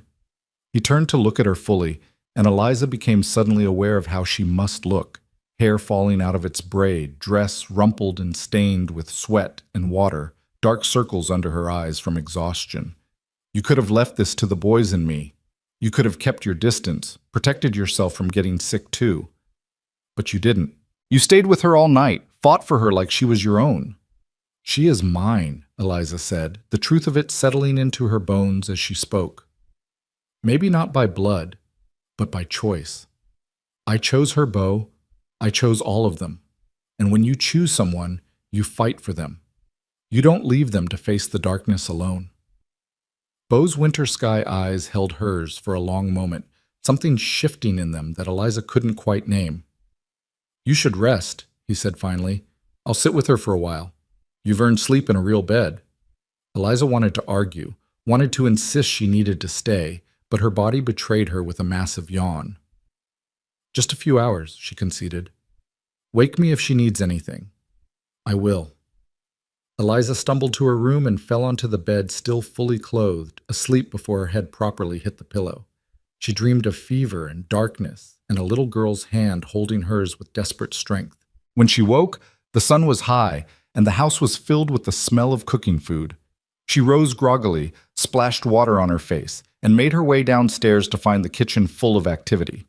James stood at the stove, attempting something that might have been soup. Nathaniel was setting the table with exaggerated care, his tongue poking out between his teeth in concentration. Levi was sweeping the floor with methodical precision, and Matthew was peeling potatoes at the table, his movements angry but efficient. They all looked up when she appeared, and for a moment no one spoke. Then Nathaniel ran to her, throwing his arms around her waist with enough force to nearly knock her over. "You saved Mira," he declared. "Doc Morrison said you saved her life." "We all helped," Eliza said, steadying herself. "You boys kept the house running while I was upstairs. That mattered too." "But you stayed with her all night," James said, not turning from his soup. "You didn't sleep. You didn't eat. You just stayed." There was something different in his voice now, The hostility had burned away, leaving something raw and honest underneath. Respect, maybe. Or the beginnings of trust. Of course I stayed, Eliza said. She needed someone. Ma would have stayed too, James said quietly. Ma would have done exactly what you did. It was the highest compliment he could have given her, and they both knew it. Eliza's throat tightened with emotion. Thank you, James. That means more than you know. Even Matthew looked up from his potatoes then, his angry mask slipping just enough to show the confused, hurting boy underneath. You really meant it, he said, his voice uncertain. When you said you'd fight for her, you really meant it. Yes, Eliza said simply. I meant it. And I mean it about all of you. You're my children now, whether you like it or not. I'll fight for every single one of you. Matthew's hand stilled on the potato he'd been peeling. For a long moment, he just stared at her, working through something complex in his 9-year-old mind. Then, so quietly, she almost missed it. Thank you. It was the first kind thing he'd said to her in 3 weeks. Eliza felt tears prick at her eyes again. Apparently exhaustion had left her defenses weak, but she blinked them back. You're welcome, Matthew. Now, who's hungry? Because I smell something burning. James yelped and spun back to his soup, which had indeed begun to scorch on the bottom. The moment of emotional intensity broke into organized chaos as everyone scrambled to save lunch. But something had shifted. Some invisible line had been crossed, and they all felt it. Over the next week, as Mira slowly recovered her strength, the household found a new rhythm. James stopped watching Eliza with suspicion and started actually asking her questions about cooking, about his mother's recipes, about whether she thought a certain shirt was clean enough or needed rewashing. Nathaniel appointed himself her shadow, following her everywhere and narrating her activities like she was the most fascinating person he'd ever met. Levi's gifts increased. More flowers, more interesting rocks, and once a perfectly symmetrical bird's feather that he placed on her pillow with the reverence of someone offering treasure. And Matthew slowly, gradually let his walls come down. It started with small things, passing her the salt at dinner without being asked, offering to carry water from the pump, not scowling quite so fiercely when she asked him to do chores. By the end of the week, he'd actually smiled at something she said, a quick flash of expression that he'd tried to hide but hadn't quite managed. On the 8th day after Mira's fever broke, the little girl was finally well enough to come downstairs for dinner. She was thinner, paler, and still weak enough that Beau had to carry her, but her eyes were bright and her smile was genuine. They gathered around the table, all 7 of them, for the first meal they'd shared since Mira had gotten sick. Eliza had made chicken and dumplings from Catherine's recipe box, and fresh bread that had actually risen properly this time, and apple pie from the last of the cold cellar stores. As they ate, conversation flowed naturally. The boys talking about their chores, Mira chattering about all the things she'd missed while sick, Beau quietly listening to his children with an expression of profound relief.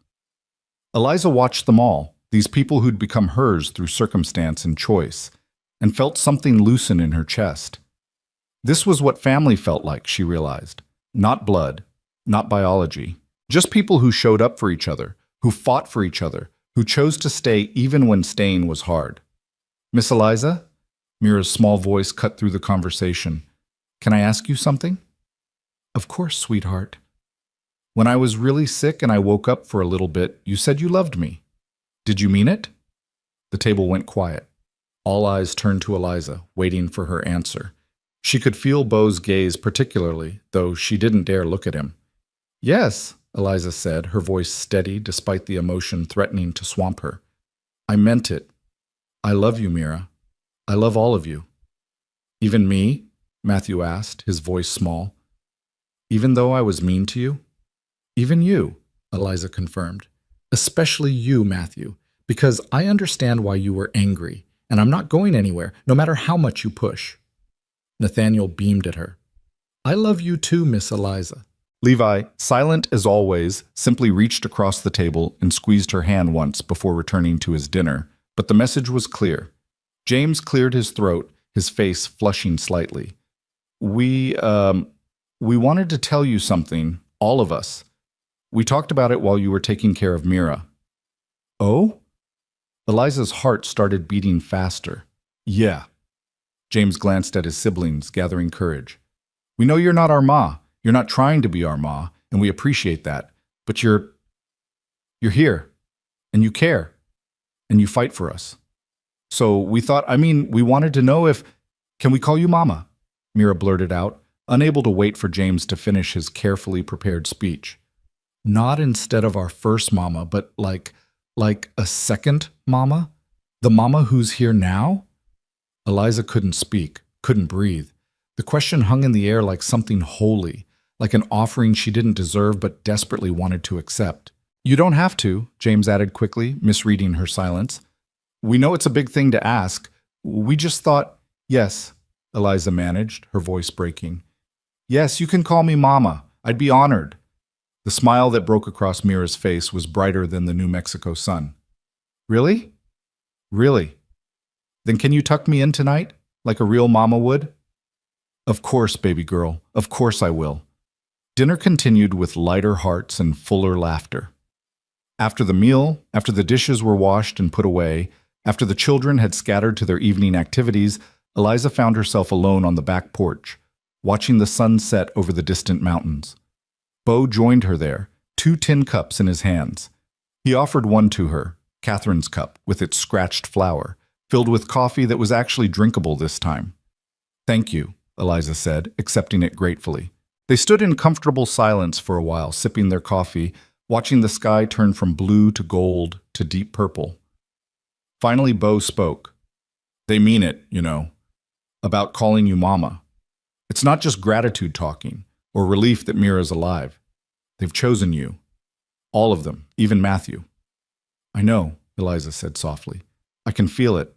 And Bo, I need you to know that I take that seriously. I'm not going to leave. I'm not going to let them down. Whatever happens, however long you need me here, I'll stay. Even though this isn't the life you probably imagined for yourself, Bo asked, even though you're caring for another woman's children in another woman's house? This is better than any life I imagined, Eliza said honestly. In my old life, I was broken, defective, worth $1 silver in a public square. Here, I'm needed. I matter. I get to love children who love me back, who chose me not because I could give them life, but because I chose to stay when staying was hard. That's more than I ever thought I'd have. Bo turned to look at her fully, his winter sky eyes reflecting the last of the sunset. You're not defective, Eliza. You never were. Anyone who told you that was a fool. My body can't. Your body isn't what makes you valuable, Bo interrupted gently. Your heart is. Your courage is. The fact that you stayed awake for 24 hours straight fighting for a child who wasn't even yours by blood, that's what makes you valuable. Catherine would have... His voice caught, and he had to pause to collect himself.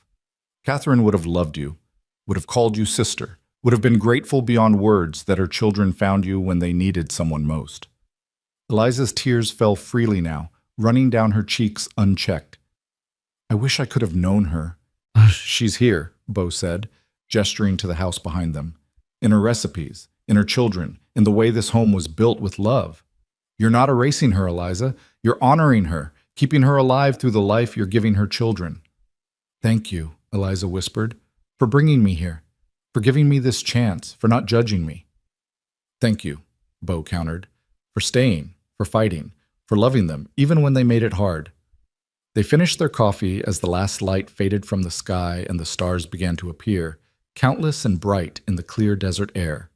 And when they finally went inside, when Eliza climbed the stairs to tuck 5 children into bed for the first time as Mama, her heart was fuller than it had ever been. She saved Mira's room for last, the little girl already drowsy but fighting sleep to wait for her promised tucking in. Mama? Mira said as Eliza pulled the covers up around her shoulders. Will you tell me about when you were little? What do you want to know? Everything. I want to know everything about you. So Eliza settled on the edge of the bed and began to tell stories about her own childhood, about her grandmother who'd taught her to braid hair, about the time she'd tried to bake a cake and accidentally used salt instead of sugar. She talked until Mira's eyes drifted closed, until the little girl's breathing evened out into the rhythm of healthy sleep. Good night, baby girl, Eliza whispered, pressing a kiss to Mira's forehead. Sweet dreams. Love you, Mama, Mira mumbled, already more asleep than awake. Love you too, sweetheart. So very much. As Eliza closed the door softly behind her, she found all 4 boys waiting in the hallway, lined up like they'd been rehearsing this moment. "Good night, Mama," they chorused, their voices ranging from James's newly deepening tone to Nathaniel's child treble. "Good night, my boys," Eliza said, her voice thick with emotion. "Sleep well." She made her way to her own room finally, exhausted but content in ways she'd never experienced before. As she changed into her nightgown and settled into bed, she pulled out her mother's locket one last time, looking at the picture of the young, hopeful woman who'd given birth to her. "I found it, Mama," she whispered to the image. "I found where I belong. Not where I was born and not where I was sold, but here, with these children who chose me, with this man who saw value in me when no one else did. I'm not broken anymore. Or maybe I am, but it doesn't matter here. Here, broken is just another word for human." She closed the locket and set it on the bedside table next to Catherine's cup with its scratched flower. 2 women's legacies side by side, both honored, both cherished. Outside, the desert sang its nightly song. Inside, a house full of healing hearts settled into peaceful sleep. And in the small room at the top of the stairs, Eliza Moreland, no longer Pemberton, but simply Mama, closed her eyes and dreamed of tomorrow. Summer deepened into the kind of heat that made the air shimmer and dance, turning the New Mexico landscape into something that existed between earth and mirage. The ranch work intensified with the season. Cattle needed moving to higher pastures, fences required constant mending, and the garden demanded daily attention just to survive the relentless sun. But inside the Thatcher house, something had bloomed that had nothing to do with the struggling vegetables or the resilient desert flowers. The children had truly claimed Eliza as their own, and she'd claimed them right back with a fierceness that surprised even herself. Mornings began with Mira crawling into her bed at dawn, snuggling close and whispering elaborate plans for the day. Nathaniel shadowed her through chores, his gap-toothed grin constant and his chatter endless. Levi spoke more now, not frequently, but in careful words that carried weight precisely because he used them so sparingly. James had become her right hand, anticipating needs before she voiced them, teaching her the rhythms of ranch life that his mother had known by heart. And Matthew had transformed from her fiercest opponent into her most devoted defender, quick to jump to her aid and quicker still to correct anyone who didn't show her proper respect. It was Matthew's devotion, actually, that led to the incident in town.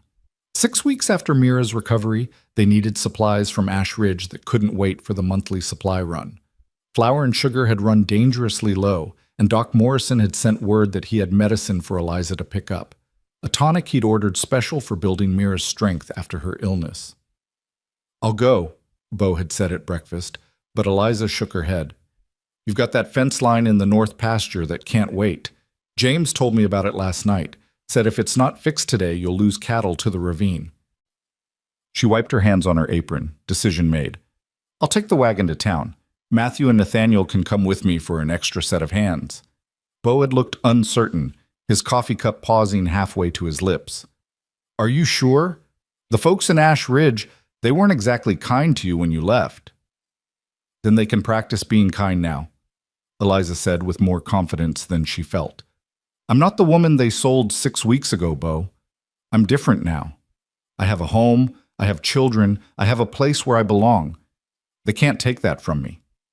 Something flickered in Bo's eyes at that, pride maybe, or approval. "Take James too then, just in case there's trouble." So the 4 of them had set out after breakfast, the wagon rattling along the familiar road toward Ash Ridge. Eliza hadn't been back since the day of her sale, and as the town came into view, small and dusty and full of memories she'd rather forget, her resolve wavered slightly. "Mama?" Nathaniel, sitting beside her on the bench seat, touched her arm. "You're squeezing the reins real tight. Are your hands okay?" Eliza loosened her grip, realizing she'd been strangling the leather. "I'm fine, sweetheart. Just thinking." "About when Grandpa sold you?" Matthew asked from the back of the wagon, his voice carrying that edge of protective anger he got whenever anyone mentioned her past. "Because if anyone says anything mean to you, You'll mind your manners and be polite," Eliza interrupted firmly. We're here for supplies, not confrontation. We get what we need and go home. Understood? Yes, Mama, Matthew muttered, though his scowl suggested he was mentally cataloging potential insults and preparing responses. They pulled up in front of Henderson's General Store, the same building where Bo had loaded supplies the day he'd bought her. Eliza climbed down from the wagon with as much dignity as she could muster, smoothing her dress and straightening her bonnet. She'd worn her church dress today, not the faded everyday calico, but the nicer blue cotton that Catherine's skilled hands had sewn years ago, and that Eliza had carefully let out to fit her own frame. The bell above the door chimed as they entered, and Mrs. Henderson looked up from her counter. The woman's eyes widened in recognition, her mouth forming a small O of surprise. Mrs. She faltered, clearly unsure how to address the woman who'd been sold like property 6 weeks ago. Mrs. Thatcher, James supplied, his young voice carrying unexpected authority. This is our mother now. We need flour, sugar, salt, and whatever else is on this list. He handed over a paper covered in Eliza's careful handwriting. Mrs. Henderson took the list with trembling fingers, her eyes darting between Eliza and the children. Of course, right away. I'll get these things together for you. She scurried into the back room, leaving them alone in the store. Eliza could feel eyes on her from the street, curious townspeople peering through the windows, no doubt already spreading word that the barren woman had returned. Let them stare, Matthew said fiercely, moving closer to Eliza's side. They're just jealous because you're ours now and they don't have anyone half as good. Eliza's heart squeezed at the fierce loyalty in his voice. She rested her hand on his shoulder, giving it a gentle squeeze. Thank you, my love, but remember we don't need their approval. We have each other. Mrs. Henderson returned with their supplies, packing them with nervous efficiency. As she tallied the cost, the bell chimed again, and Eliza's stomach dropped. Harold Pemberton's mother swept into the store like a ship under full sail, all rustling black silk and righteous indignation. She'd been in mourning since Harold's death, and apparently planned to wear her grief like armor indefinitely. Margaret, she addressed Mrs. Henderson without looking at Eliza. I need black thread, and she stopped mid-sentence as her eyes landed on Eliza. You. The word was packed with enough venom to kill a rattlesnake. Eliza kept her expression neutral, her hands folded calmly in front of her. Mrs. Pemberton, I hope you're well. Well? The older woman's face flushed an alarming shade of purple. Well, you have the audacity to ask about my well-being when you're standing there dressed like you have some claim to respectability? When everyone knows what you are? That barren ghost who killed my son with her deficiency? Your son died in a riding accident, Eliza said quietly, feeling all 3 boys tense beside her. I'm sorry for your loss, truly I am, but his death wasn't my fault any more than my inability to conceive was. Inability? Mrs. Pemberton's voice rose to a screech. You're cursed, that's what you are. Cursed and useless, and don't you dare talk to our mama that way. Matthew stepped forward, his 9-year-old frame vibrating with rage. She's not cursed. She's the best mama in the whole territory, and she takes better care of us than you probably ever took care of anybody. Matthew, Eliza said warningly, but Mrs. Pemberton was already advancing on the boy like an avenging angel. How dare you speak to me that way, you impudent child? Someone should teach you proper respect for your elders. She reached out as if to grab Matthew's ear, but James was suddenly there, inserting himself between the angry woman and his younger brother. At 12, he was nearly as tall as Mrs. Pemberton, and he used every inch of that height now. Don't touch my brother, he said, his voice low and dangerous in a way that reminded Eliza startlingly of Bo. And don't insult our mother. She's worth 10 of anyone in this town, including you. Why, I never... Mrs. Pemberton sputtered. Margaret, are you hearing this? These wild children need discipline. And as for their so-called mother, she's our real mother, Nathaniel piped up, not to be left out. She stayed up all night when Mira was sick and saved her life. What have you ever done that was that brave? Mrs. Henderson, caught in the middle of this confrontation, looked like she wanted the floor to swallow her whole. Perhaps we should all just... I'll tell you what I've done, Mrs. Pemberton cut her off. I've maintained my dignity. I've upheld proper standards. I haven't sold myself to the first man who'd have me for the price of a drink." The slap of those words hung in the air.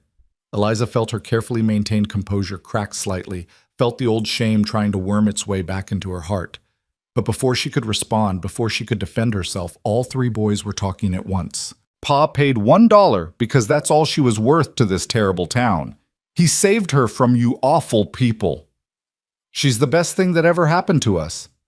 "Boys," Eliza said, her voice cutting through their passionate defense, "that's enough. Thank you for standing up for me, but I can fight my own battles." She turned to face Mrs. Pemberton fully, drawing herself up to her full height. "You're right about one thing.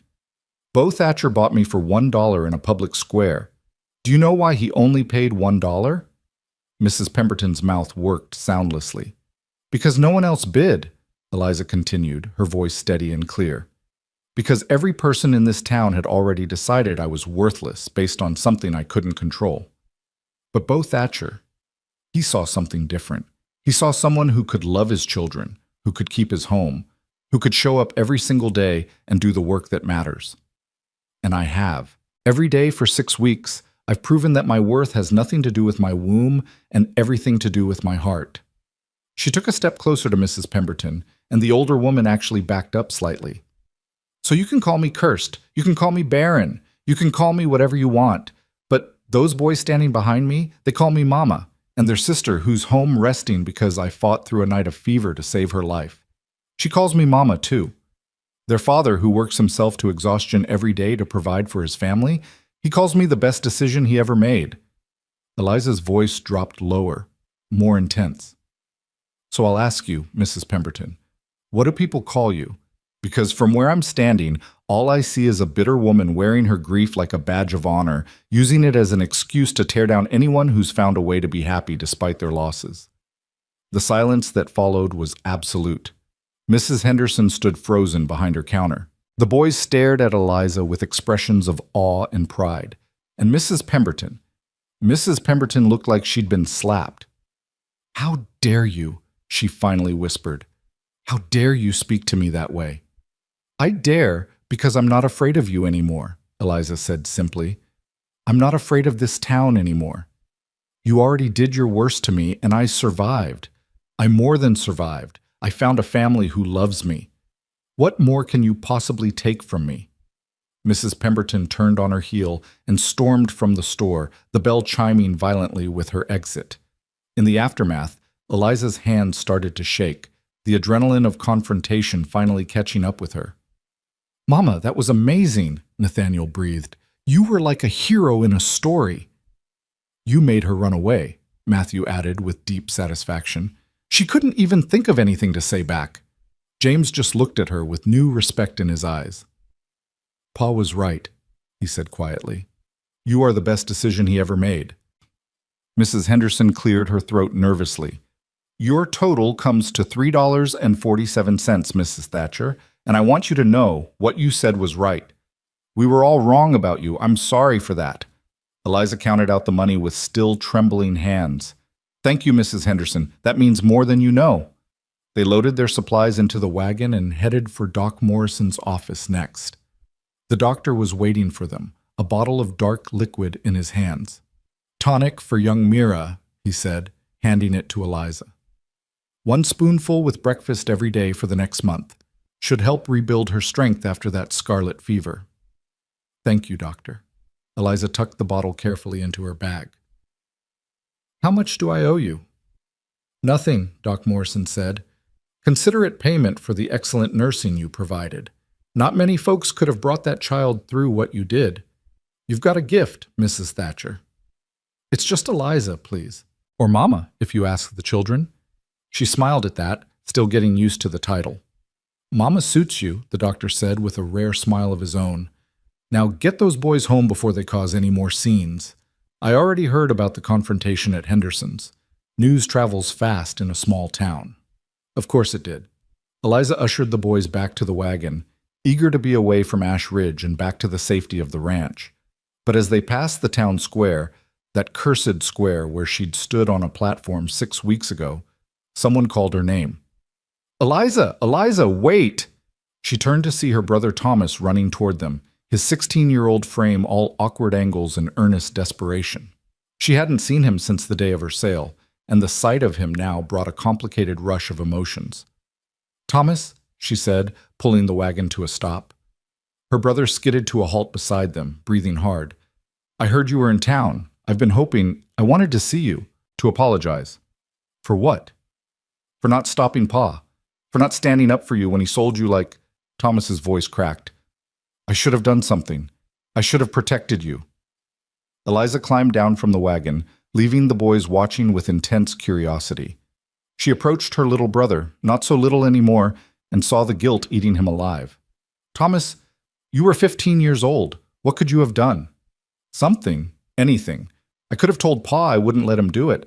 I could have made a scene, brought attention to how wrong it was. I could have—" He stopped, swallowing hard. "You're my sister, Eliza. I loved you. I still love you.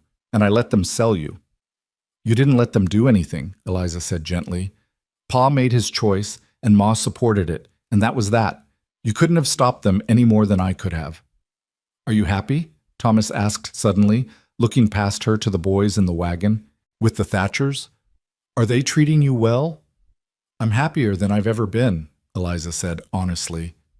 "Those boys have become my sons. Their sister is my daughter. Their father gave me something I never thought I'd have, a home where I'm valued. So yes, Thomas, I'm very well treated." Relief flooded her brother's face. "I'm glad. I'm so glad, Eliza. I was so afraid that I'd ended up with someone cruel, someone who'd hurt me." Eliza shook her head. "Beau Thatcher is a good man, the best man I've ever known, actually. He saved me, Thomas. Not from Pa. From myself. From believing I was worthless." Thomas reached out hesitantly, and when Eliza didn't pull away, he pulled her into a fierce hug. "I miss you," he whispered into her hair.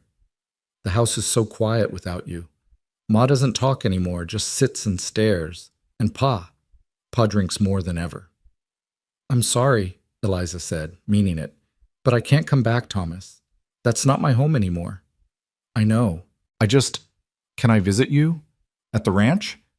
I want to make sure you're all right, and I want to meet your new family properly." Eliza pulled back, considering. "Let me talk to Beau first. But yes, I'd like that. I'd like for you to see that I'm truly happy." They parted with promises to arrange a visit, and Eliza climbed back onto the wagon feeling lighter somehow. She'd faced her demons today, Mrs. Pemberton's cruelty, the town's judgment, her own family's complicated feelings, and she'd survived. More than survived. She'd stood her ground. "Mama?" Matthew said as they left Ash Ridge behind.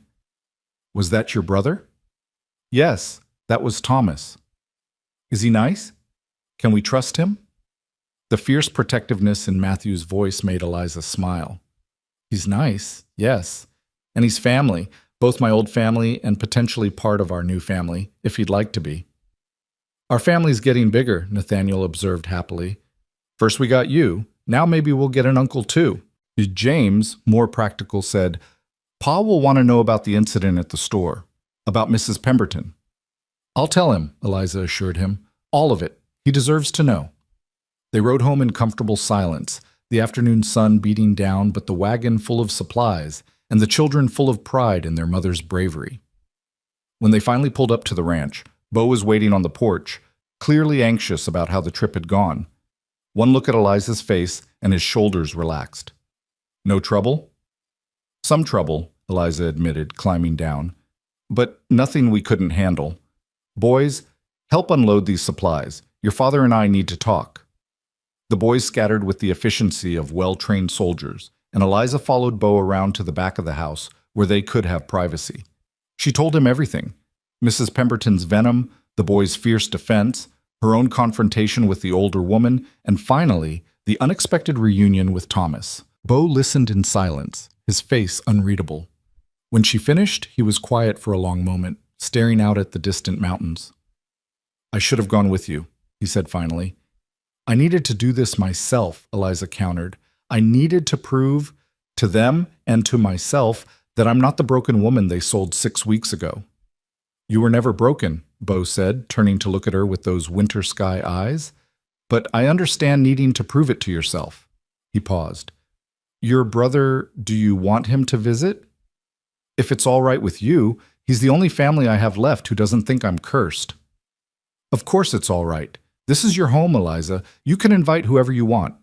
Bo hesitated, then added, "The boys defended you well." "Like little warriors," Eliza agreed with a smile.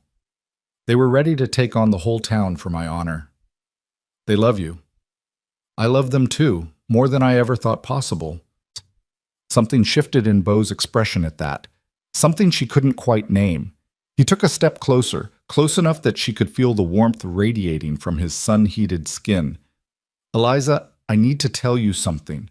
I've been trying to find the right words for weeks now, but there never seems to be a right time, and—" "Pa! Mama!" Mira's voice rang out from the house. "Come quick, Levi's talking." They rushed inside to find all 5 children gathered in the main room, staring at Levi with expressions of shock and delight. The quiet boy stood in the center of them, his face flushed but his eyes bright. "What happened?" Bo demanded. "Levi, son, are you all right?" "I'm fine, Pa," Levi said in his soft, careful voice. "I just wanted to tell Mama something important, and it felt like the words were ready to come out, so I let them." "What did you want to tell me, sweetheart?" Eliza asked, kneeling down to his level. Levi looked at her with those enormous, solemn eyes. "I wanted to say thank you for staying when Mama Mira was sick, for loving us even though we're not yours by blood, for being brave today in town when people were mean. You're a good mama, and I'm glad Pa brought you home."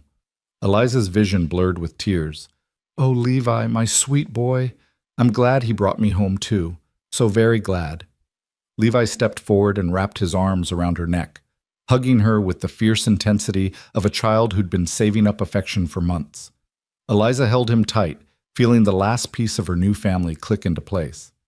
That evening, after the children were fed and bathed and tucked into bed, after the kitchen was cleaned and the house settled into nighttime quiet, Eliza found herself once again on the back porch with Bo. They'd fallen into this habit over the weeks, sharing the end of the day together, talking over coffee or just sitting in companionable silence. Tonight Bo seemed nervous, his coffee untouched in Catherine's cup that Eliza had insisted he reclaim for himself. "You said you needed to tell me something earlier," Eliza prompted gently. Before Levi interrupted. "Yes." Bo set down his cup and turned to face her fully. "Eliza, I want you to know that I never intended, that is, when I brought you here, I only meant to hire help, someone to care for the children while I worked. That's all." "I know that," Eliza said, confused by where this was going. "But somewhere along the way things changed. You changed from hired help to family. The children changed from tolerating you to loving you. And I—" He stopped, running a hand through his hair in frustration. "I'm making a mess of this." "Bo, just say what you need to say." He met her eyes, and the intensity in his gaze made her breath catch. "I'm not ready to marry again. Maybe I never will be. Catherine she was everything to me, and losing her nearly destroyed me. I can't imagine trying to build that kind of love again." Eliza's heart sank, even though she'd never dared to hope for anything beyond what they already had. "I understand. But," Bo continued, reaching out to take her hand, "I want you to know that you're not just hired help anymore. You're not just the woman who cares for my children. You're part of this family, Eliza, permanently, whether I ever marry again or not. Whether you stay as the children's mother or eventually decide to build a life elsewhere, you'll always have a home here. You'll always have us. Do you understand?" "I'm not going anywhere," Eliza whispered. "This is my home. You're my family. I don't need marriage or a title beyond Mama. I just need this life we've built together." Relief flooded Bo's face. "Good. That's good. I just needed you to know that you're secure here, that I'm not going to suddenly decide I don't need you anymore, or that you've fulfilled your purpose and can leave. You're ours, Eliza, for as long as you want to be." "Forever then," Eliza said, squeezing his hand. "I want to be yours forever." They sat together in the darkness, holding hands like children seeking comfort, like friends bound by something deeper than romance. And overhead, the stars wheeled in their ancient patterns, bearing witness to a family that had been broken and was slowly, painfully, beautifully healing itself back together. Inside the house, 5 children slept peacefully, secure in the knowledge that their mama would be there in the morning and the morning after that, and all the mornings stretching out into a future that finally felt safe. And on the back porch, 2 adults who'd each lost everything found themselves grateful for what they'd found in each other. Not passion, perhaps, but partnership. Not romance, but respect. Not the love songs promised, but something steadier, something that just might last. Autumn arrived with unexpected gentleness, the brutal summer heat giving way to cooler mornings and evenings painted in shades of gold. The change in seasons brought its own rhythm to the ranch. Harvest time, preparations for winter, the constant cycle of work that never truly ended but shifted its focus with the turning of the year. Eliza had been with the Thatchers for 4 months now, and the transformation was complete. She no longer felt like an outsider looking in, no longer questioned her right to make decisions or discipline the children or rearrange the kitchen to suit her preferences. This was her home. These were her children, and she'd earned every inch of belonging through sweat and tears and stubborn refusal to give up. The garden had become her special project, the one place where she could pour her energy into creating something from nothing. Catherine's garden had died during those first grief-stricken months after her death, untended, unwatered, left to wither in the harsh New Mexico sun. Eliza had spent weeks clearing the dead plants, turning the soil, coaxing life back into earth that had gone dormant. It was grueling work. The drought that had settled over the territory made every drop of water precious, every seed a gamble. But Eliza refused to let the garden die completely. She hauled water from the well until her arms ached, rigged shade cloths to protect tender seedlings from the worst of the sun, talked to her plants the way she'd once heard Catherine had done, as if encouragement alone could will them to grow. Most of what she planted struggled. The lettuce bolted immediately. The squash vines produced more leaves than fruit. The carrots came up twisted and small, barely worth the effort of pulling them. But in one corner of the garden, against all odds and logic, a single tomato plant had taken root and thrived. Eliza discovered the first tomato on a morning when everything else seemed to be going wrong. James had torn his only good shirt on a fence post. Matthew had gotten into an argument with Nathaniel over whose turn it was to feed the chickens. Mira had woken up crying from a nightmare about her mother that left her clingy and inconsolable. And Bo had been distant for days, preoccupied with something he wouldn't discuss, his usual steady presence replaced by distracted silences. She'd escaped to the garden seeking a moment of peace, and found instead a miracle, one perfect red tomato, impossibly bright against the dusty green of its vine, round and ripe and beautiful. Eliza knelt beside it, her fingers trembling as she touched the smooth skin, and felt tears sliding down her cheeks before she'd even realized she was crying. "You made it," she whispered to the tomato, to the garden, to herself. "Despite everything, you made it." "Eliza?" She looked up to find Bo standing at the garden's edge, his hat in his hands, his expression concerned. She hadn't heard him approach, had been too lost in her moment of unexpected victory. "I'm fine," she said quickly, wiping at her tears with dirt-stained hands. "Just being silly over a tomato." "That's not silly," Bo said, moving closer. "That's the first thing we've successfully grown since Catherine died. She'd be proud of you for bringing the garden back to life." "It's just one tomato," Eliza protested. "Everything else is barely surviving." "But this one is thriving," Bo countered, kneeling beside her. "And you taught it how to do that. You didn't give up on it, even when the drought made everything harder, even when it would have been easier to let the whole garden go and buy our vegetables from town." I couldn't let it die completely," Eliza said softly. "This garden was Catherine's. She planted it, nurtured it, fed her family from it. Letting it die felt like letting another piece of her disappear." Bo reached out and gently took her dirt-covered hand in his. "You know what Catherine used to say about the garden?" "What?" "She said that growing things was an act of faith, that you put seeds in the ground, not knowing if they'd sprout, you water them, not knowing if they'll thrive, you tend them through drought and heat and every kind of hardship because you believe that life wants to persist, that given even the smallest chance, things that should die will choose to live instead." Eliza looked at their joined hands, his calloused and scarred from years of ranch work, hers marked with fresh dirt and old burns from the kitchen. She was wise. She was, Bo agreed. And she'd recognize that same wisdom in you, Eliza. You're doing the same thing with this family that you did with this garden. You took something that was dying and gave it a reason to live again. I didn't do it alone. You were here. The children were here. We were surviving, Bo interrupted, just barely making it from one day to the next. You taught us how to thrive again, how to find joy in small things, how to believe that life could be good even after loss. He paused, his thumb tracing circles on the back of her hand. I need to tell you something I should have told you weeks ago. Eliza's heart started beating faster. What is it? Before Bo could answer, Matthew's voice rang out from the house. Mama, Mama, there's people coming. Fancy people in a wagon. Bo stood quickly, pulling Eliza to her feet. They moved to the front of the house where all 5 children had gathered on the porch, staring at an approaching wagon that was indeed far fancier than anything usually seen on ranch roads. As it drew closer, Eliza recognized the driver, Samuel Hutchins, a lawyer from Santa Fe who occasionally did business in Ash Ridge, but it was the passengers who made her breath catch. 2 men in suits that cost more than most families earned in a year, their faces serious and official. Stay with the children, Bo said quietly. Let me handle this.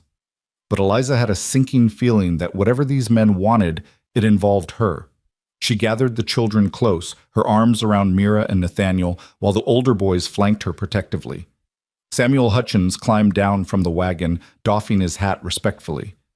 Mr. Thatcher, Mrs. Thatcher, my apologies for arriving unannounced, but these gentlemen insisted on making the journey as soon as they heard. He gestured to his passengers, who were descending with the careful movements of men unused to wagon travel. This is Mr. Theodore Carlyle and Mr. James Worth, representatives of the Territorial Family Court. Eliza's stomach dropped.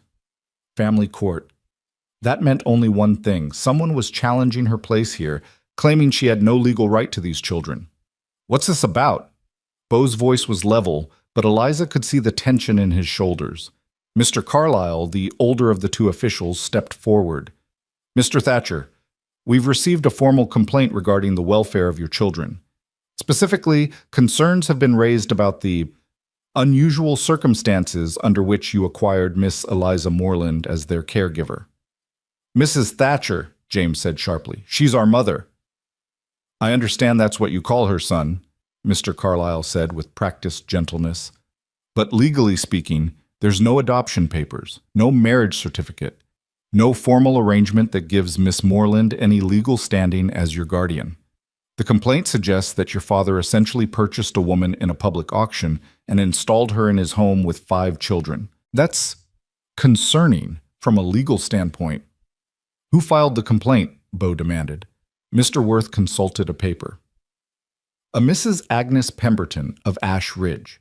She claims to be the grandmother of one Harold Pemberton, deceased, who was formerly married to Miss Moreland. She's arguing that a woman who was sold like property, who failed to produce children in a legitimate marriage, has no business raising children unsupervised.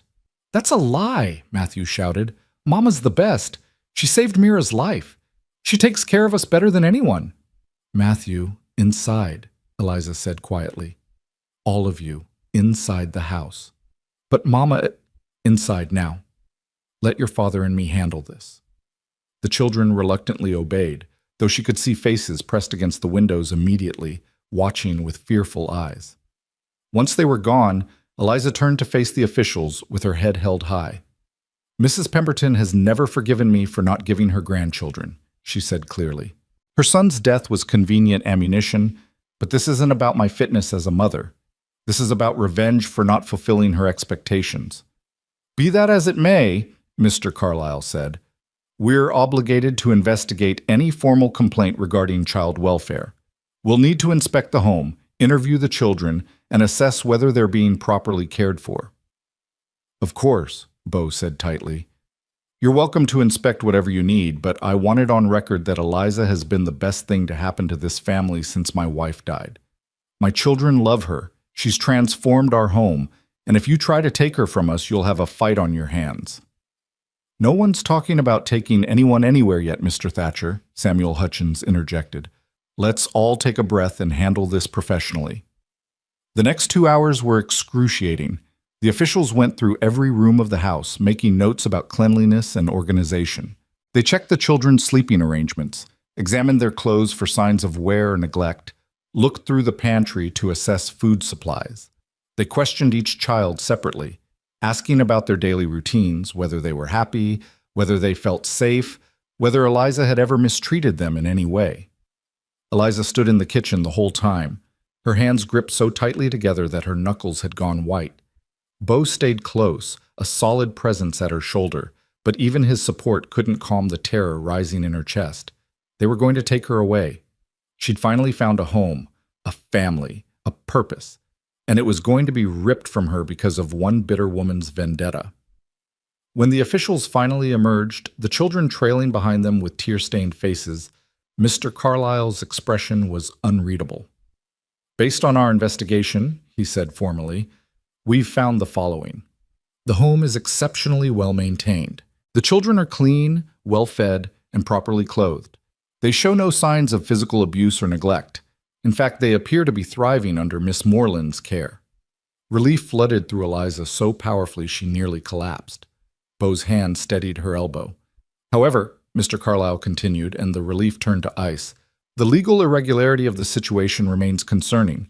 Miss Moreland has no formal standing as these children's guardian. If something were to happen to you, Mr. Thatcher, she'd have no legal claim to them.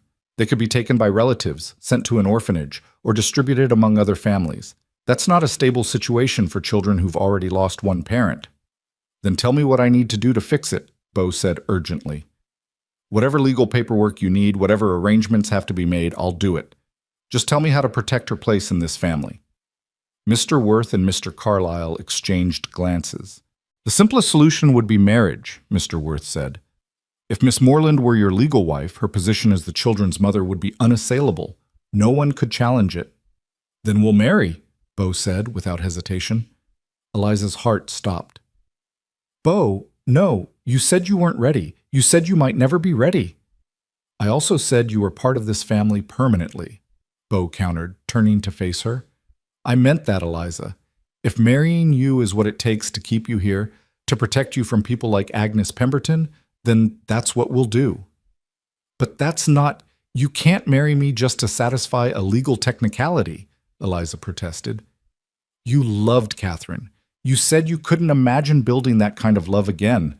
I won't trap you in a loveless marriage just because some spiteful woman filed a complaint." "Who said anything about loveless?" Bo asked quietly. The world seemed to tilt. Eliza stared at him, unable to process what he was suggesting. "What?" "I loved Catherine," Bo said, his winter sky eyes holding hers with an intensity that made her forget anyone else was present. "I'll always love Catherine. She was my first love, the mother of my children, the woman who built this home.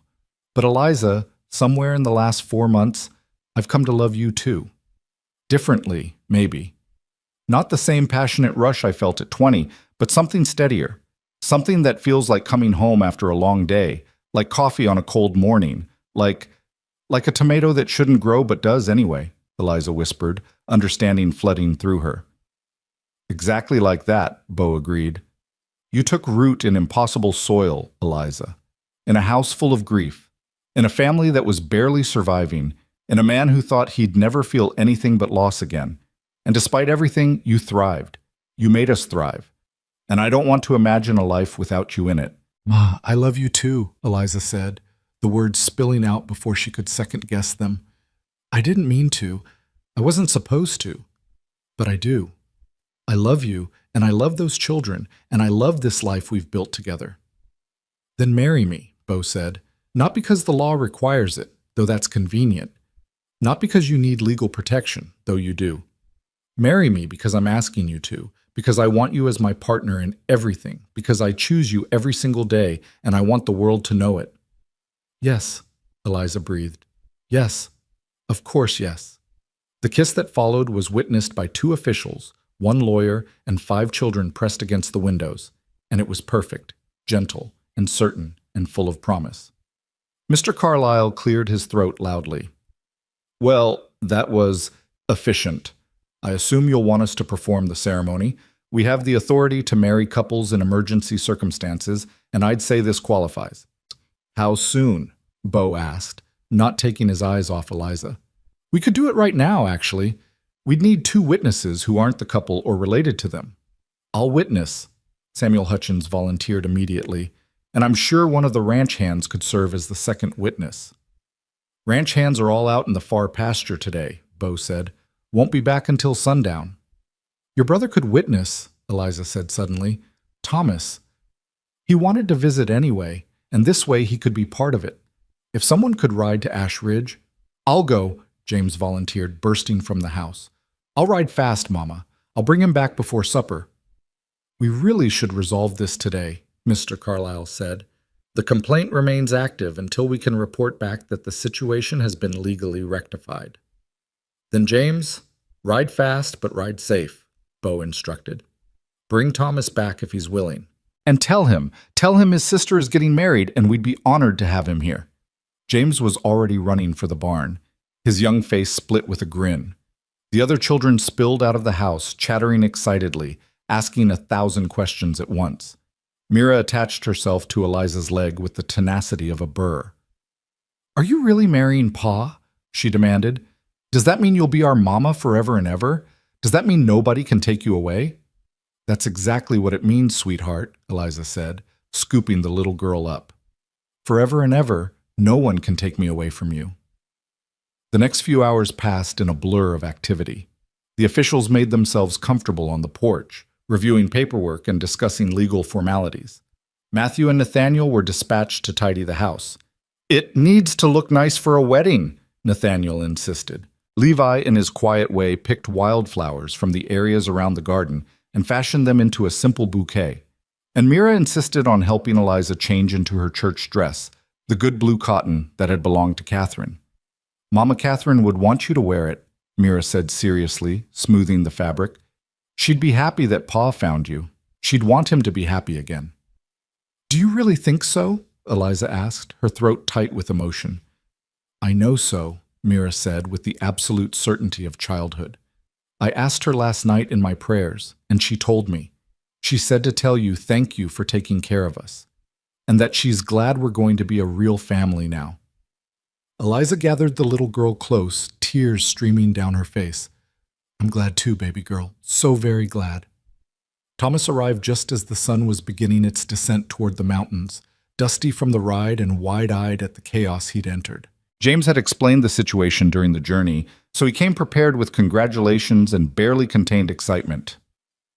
"You're happy?" he asked Eliza privately, searching her face for any sign of doubt. "This is what you want?" "More than anything," Eliza assured him. "I know it probably seems rushed and under strange circumstances, but Thomas, I love him. I love this family. This is where I belong." "Then I'm happy for you," Thomas said, pulling her into a hug. "You deserve this, Eliza. After everything Pa and Ma put you through, after everything this town said about you, you deserve to be loved." The ceremony itself was simple but profound. They gathered in front of the house as the sunset painted the sky in impossible colors, the whole family arranged around them. Mr. Carlyle spoke the words with surprising gentleness, his official formality softening in the face of such obvious affection. "Do you, Beauregard Thatcher, take this woman to be your lawfully wedded wife, to have and to hold from this day forward, for better or worse, for richer or poorer, in sickness and in health, as long as you both shall live?" "I do," Bo said clearly, his eyes never leaving Eliza's face. "And do you, Eliza Moreland, take this man to be your lawfully wedded husband, to have and to hold from this day forward, for better or worse, for richer or poorer, in sickness and in health, as long as you both shall live?" "I do," Eliza whispered, her voice thick with tears.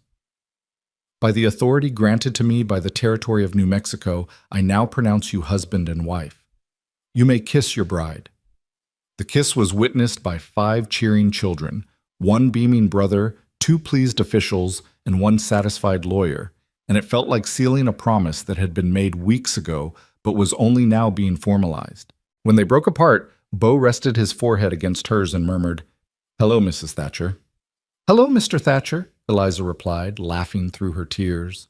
The children swarmed them immediately, demanding hugs and attention and reassurance that this meant everything was settled now, that Mama was theirs forever, that the mean lady from town couldn't take her away. Eliza held each one, promised them everything they needed to hear, felt the last piece of her broken heart click into place. After the officials and Samuel Hutchins had departed, taking with them official documentation of the marriage that would close Mrs. Pemberton's complaint permanently, and after Thomas had ridden home with promises to visit again soon, the newly expanded Thatcher family gathered around the dinner table for a celebratory meal.